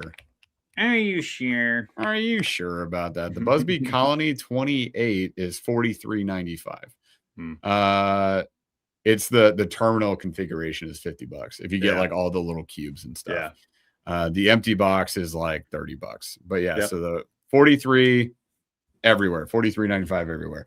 So yeah, it's $4 cheaper than the Busby, but $10 to $15 more expensive than everybody else. So it's now put itself up at the upper echelon level, top tier. It reminds me a lot of like that Milwaukee box, or when guys like it's red and black. Boxes. So also that, but the shape too, the construction with the handle. It is. The handle, it's the handle. But anyways, looks super durable. If you want to buy it by itself, don't. it's $40. Get the kit. So they actually they have bundles. That's the thing you gotta know about. Get you. This is how they get you. They want you to convert to using their tackle storage ecosystem, which is smart business on their part.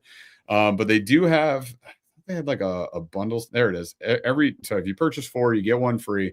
But then there's also, if you go to their tackle storage section, just so everybody, that's 25% off. But that's 25% value.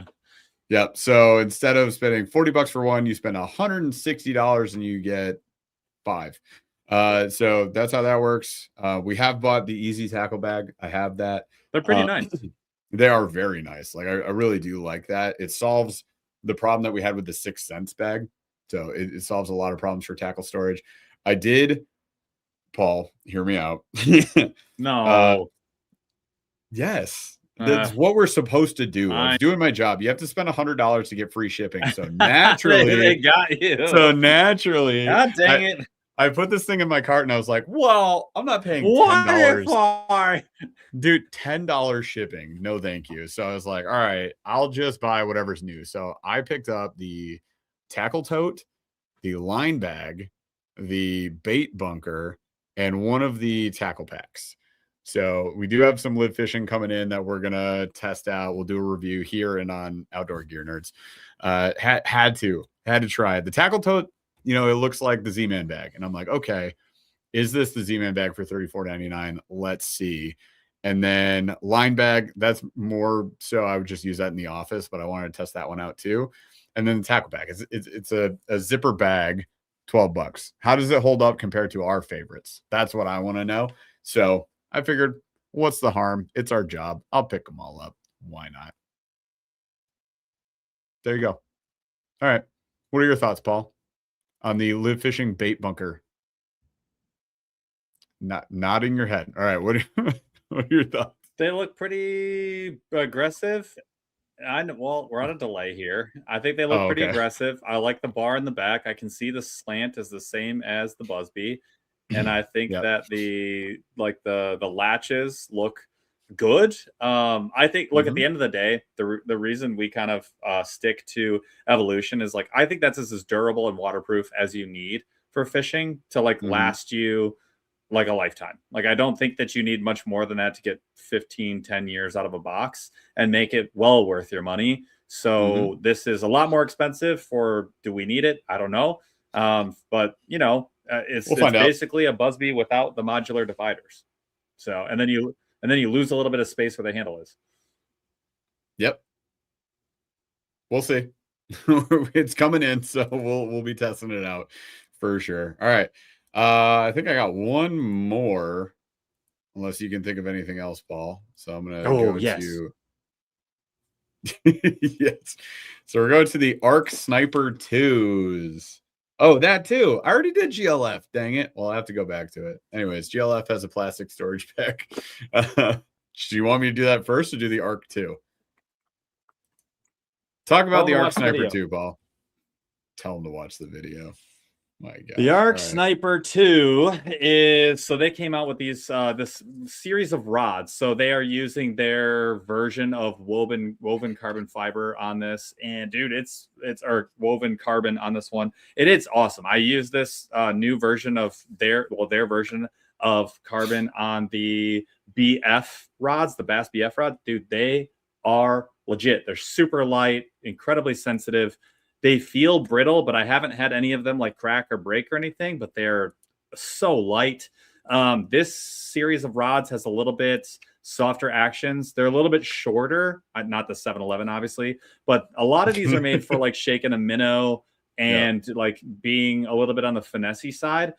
We have the medium power caster that is really going to be a jerkbait rod. And then we have the medium power spinning rod that is the minnow shaker, but we'll use that as a multi-purpose spinning. These are $200. I'll be honest, they feel like the locking nut is super quality. The cork is really nice. You do need to waterproof it. Buy the cork waterproofing material on that because it will stain for sure. But man, really, really nice. Really premium guides. They're really nice. They are small. I will tell you right now, they are small. That's the only thing with these, but they're a finesse stick, at least the ones that we got. So I'm not surprised to see that on there.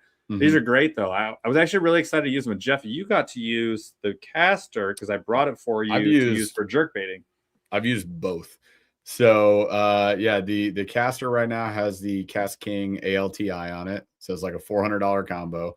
But it fish is awesome. So I've caught a ton of fish on that on a jerk bait both today and then when we went out Sunday, we both caught on that one. It's a fantastic jerk bait rod. It's a regular action.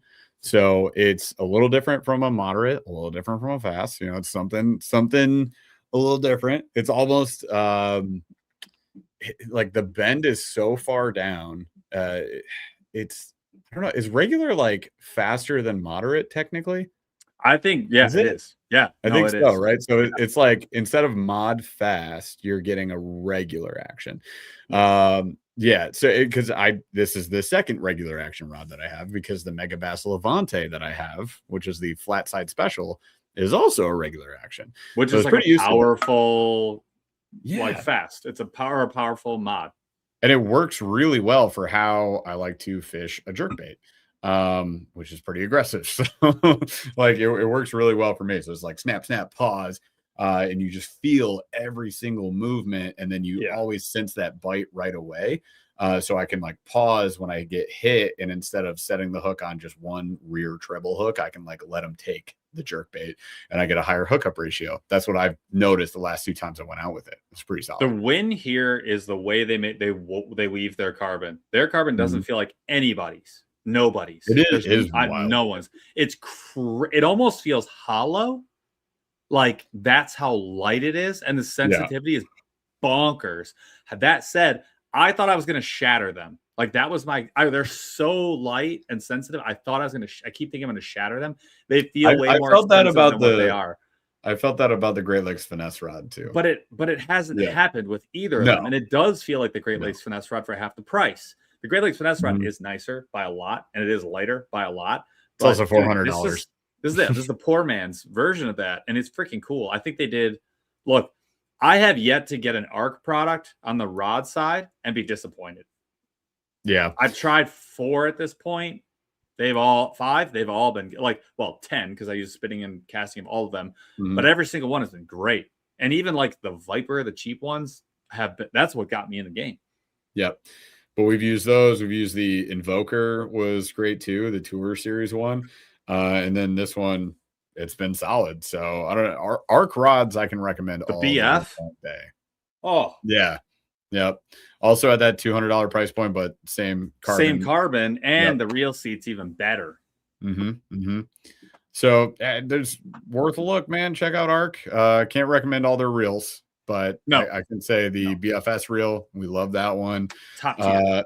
The spinning reel is at $129 for the. I think they changed it to 110, even 110. I'd recommend it. If it was 100, I'd recommend it because it fishes great. I have no problem fishing it. It fishes fine. But it doesn't need to be 130. That's what I said about. And like I love Arc, but it's like you need to work with me. Help me help you. Yeah, and it's at that price point too, where it puts it right smack dab between the Shimano Noski and the Miravel. And I can't say no to the Miravel for $5 more, $10 more. Like what? Right. No. And I can't say no to a couple of dollars less for the Noski either. Like it because that's a banger. And again, if it was cheaper than those, I would tell people like, hey, if you just need a solid 2,500, like a beater, do that. But then Cast King comes out with Skeet Reese. I think the Skeet Reese fishes the same, but it's heavier duty and it's $100. Yeah. What do you want from me? What do you want from me? Ryder Daiwa says the Megabass Levante for $200 is going to dominate that price point. I think it just at this point it's just it's just splitting hairs at this point. No. So I have both, right? Like I have both. Literally, I have the exact same rod from the Levante line. It's a 610. It's a regular action. They are the same exact rod. Megabass, got to give it to him on the dope build. Like it's finishing. All the accents, the finish, the fit and finish is fire. Agreed. No question. Nobody's competing with them on that. I'll totally agree there. But I'll also say like at this point, it's like Chevy, Dodge, Ford, like these are all trucks that everybody seems to be diehard for their This is lighter than the Levante. I think we could put that on a scale too and show that. Yep. Yeah. And that could be fit and finish stuff. But this with our carbon, like that obviously that's a huge part of it. But yeah, we can put them side by side. But at this point, it's kind of splitting hairs. It's like pick your poison. Hey, we'd have to get the new Levante. It's a good point. Don't have the new one. We have the old one. Fair. So before we do any comparisons directly, we can do that. Mine's a year old. Sorry. I guess we'll have to get a new Levante. Is it 2 at this point? 2. Gross. What about it late that original season? Is it 3 years old? No. Absolutely. It might be 3 seasons old. Prove it. I think you got that the same year I got that swim bait rod. I think that was 3 years ago. Phoenix? 3 years, Phoenix man. Rod? That's 3 years. Prove it with irrefutable data. All right. We're done with this. 3 years old, bro. You heard me. Where's my data? That's crazy. All right. So there's all the new stuff that we've seen recently. Let us know your thoughts. Drop a comment below. Hit us up in chat while we go into Slow Rolling Thunder. Appreciate the heat that came out early on. The rage bait was fun. It was fantastic. And yeah, let's cheer on innovations in the industry. I think that's like the important takeaway from today. Whether or not you want to buy it, if it's cool tech, if it pushes the industry forward, I think it's good. And then keep in mind too, a lot of this we had used, a lot of this we haven't used. So it's kind of, it might even be 50-50 down the middle of these, what we have and have not used of what we talked about today. So if we haven't used it, get our hands on it, and we will either confirm our suspicions or come up with a new response. Maybe eat our words if we said it was bad. I don't know. We're cool with being wrong. We're fine with that. I think more people need to be okay with being wrong.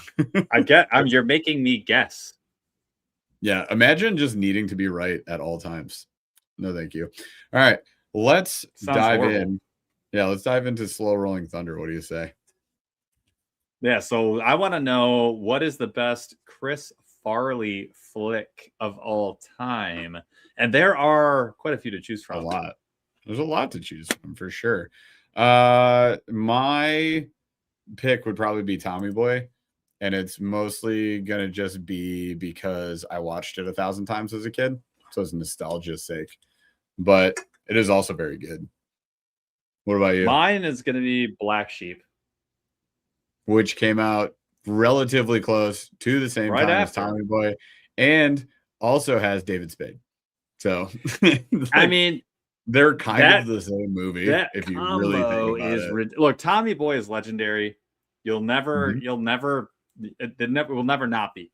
Black Sheep, it's just something about it. It's just something about it. I don't know. But like Tommy Boy's elite. They're both elite. Yep. It's a coin toss. It's two sides of the same coin. The funny thing is, if you zoom out, they're kind of the same movie. They 100% are. There's no difference. They made the same movie 2 years in a row. Do you want him rolling down a hill, or do you want him driving in a car? Which one do you want? What you get? Either one. It's up to you, man. Beverly Hills Ninja is a great pick. I actually watched Beverly Hills Ninja last year, and I still remember watching it, and it was like, oh, that was fun. It's a great ride. I love Beverly Hills Ninja. Also, almost any SNL skit that he did, fantastic. And yeah, Stinky River Tom called out, imagine if we had gotten Chris Farley Shrek, because he did record voice for Shrek for much of the movie. Oh, and my God. Then he passed away. So that's what an idiot. Why would he do that? And that paved the way for Mike Myers. Which, let's be honest, I've heard both. It worked out. Mike Myers is a better Shrek. It worked out. It's not close. But I've heard both. So I'm saying I would still lean with Mike Myers. All right. Any other ones? I mean, that's like the top 3 I'm seeing. Nobody else is calling any other ones out. Those are the ones. All right, I got another one. Yep. What band from like the early 2000s, if they came out with music today, would still hold up? From the early 2000s? I mean, pretty much everybody that I listened to in the early 2000s Korn would hold up. Might actually be better than anything we're getting right now. All of that would hold. System of a Down would hold up. System of a Down, if it came out right now, if they drop Steal This album today, would be top of the absolute top. Tool will never not be great. Right? Tool will never not be great. Linkin Park with Chester. If Chester would just still be here, that would be great. Linkin Park, I think like that weird little, and it's not a little corner, but if that corner of rock could come back with like, I feel like that was when they were actually still making music. Like the lyrics actually meant something. That it wasn't just overtly like, I'm going to explain to you what's happening in this song. Dude. Yes. Velvet Revolver would not hold up. Let me think about that. I don't know, buddy. What a throwback, though. Thank you, Ruben. Thank you for that. That you just took me to a place, brother. Like Velvet Revolver. Holy crap. What about who was the what about Slipknot though? Of course they would hold up. Yeah. Absolutely. The vocals are too good. Yeah. They're too legendary. Yes. Like people want that angry music right now. I want that angry music. Drowning Pool would not hold up. They didn't hold up when they started. Drowning Pool was always I'm going through like the list in my head. I'm going through the big ones. Yeah. They said let the bodies hit Disturbed. The floor. That's all they did. Disturbed would hold up still. Not as good though. It wouldn't be as good as the others. They would, as long as Stupefy wasn't on the album. They would hold up. Puddle of Mud. I think that we have lost the trail. So this is shit rock. That's what that is. That whole category. Have you ever heard the term butt rock? There's a time and a place for butt rock. Hold on. Sentence I didn't think I would ever say in my life. Exactly. Have you heard the term though, right? Butt rock? Yeah, no. And we always think of like cheeks, right? Uh-huh. That's what we're thinking of. I found out where that term came from though. It's great. All the radio stations that play, they go KXG 95 FM. We play nothing but rock. Nothing. But how rock. sick is, dude, isn't that great though? Yeah. And then we were like, we'll take it. Oh man. Papa Roach, that was the one I was thinking of, would not make it. You don't think so? No. I think they would. I don't think so. I think they had 2 songs and that carried them. Oh no. They had like multiple platinum. I know, albums. But I think that I think that they got more limelight than they probably deserved because of a couple bangers that were big at the time, but I don't think they could do it again. I think like when you put them in that tier of Linkin Park and Korn and like that, like when you put them way up there, I'm like, no way, dude. Yeah. Well, you shouldn't do that. Well, I mean, like those other artists, like you can't like they would make it for sure. Killswitch Engage was a good one. Killswitch Engage was that they're ethereal. Yeah, especially because like in that genre, people still love them. Yeah. Yeah, I'm with Julie. I think Julie's saying Papa Roach would still do well in chat. There you go. I'm with you on that. All right. All right. Well, that's some good stuff. And I think we covered a lot of products today. We covered a lot of theories. Butt rock. A lot of butt rock. A lot of skepticism from some folks in chat. A lot of rage bait was covered today. Hey. All in a day's work, bud. All in a day's work. That's a podcast. I caught some fish today. Dealt with some rage bait today. That's a Wednesday for me. That's right, a slow Wednesday. That's right. We appreciate y'all. Thank you so much for hanging out with us again tonight. Next week we have Beast Coast on. We have a guest, Paul. Yes, we do. I believe so. We've got 80% sure we have a guest. Okay, we might have I got an email. He didn't say no, and I got an email. Okay, we should have a guest. It might be Beast Coast. It could be really cool. A little insight on business. It's still going to be one of our KAS AAA shows. Yes. So we'll hit the tournament side, tournament winning jigs, how he's making them, all that stuff. We're also going to get into... They support a lot of tournaments, to be clear. Like they support tournament fishing. They promote them. They promote anglers that are in them. They put money behind it. So they believe that tournaments are part of the game and need to stay part of the game. So tournaments will be covered. We're also going to cover all the baits that they make, and we'll also talk about the industry because tungsten be flying. Talk about the money. So, what's the price, why the price, what's going on in the industry, and what his predictions are for the future. So it should be, if you're into jig fishing, it's a great episode to come in for. So you should definitely consider that. But again, we appreciate you guys for hanging out with us tonight. Thank you so much for being here, and smash that like, ring that notification bell, all that other cool stuff. Drop that rage bait. Go drop that rage bait in the comments below. Just give me 99 comments, rage bait all of them. Don't care. Do it. Interaction is great. We'll see you guys next week. Appreciate you. Chaz, take us out.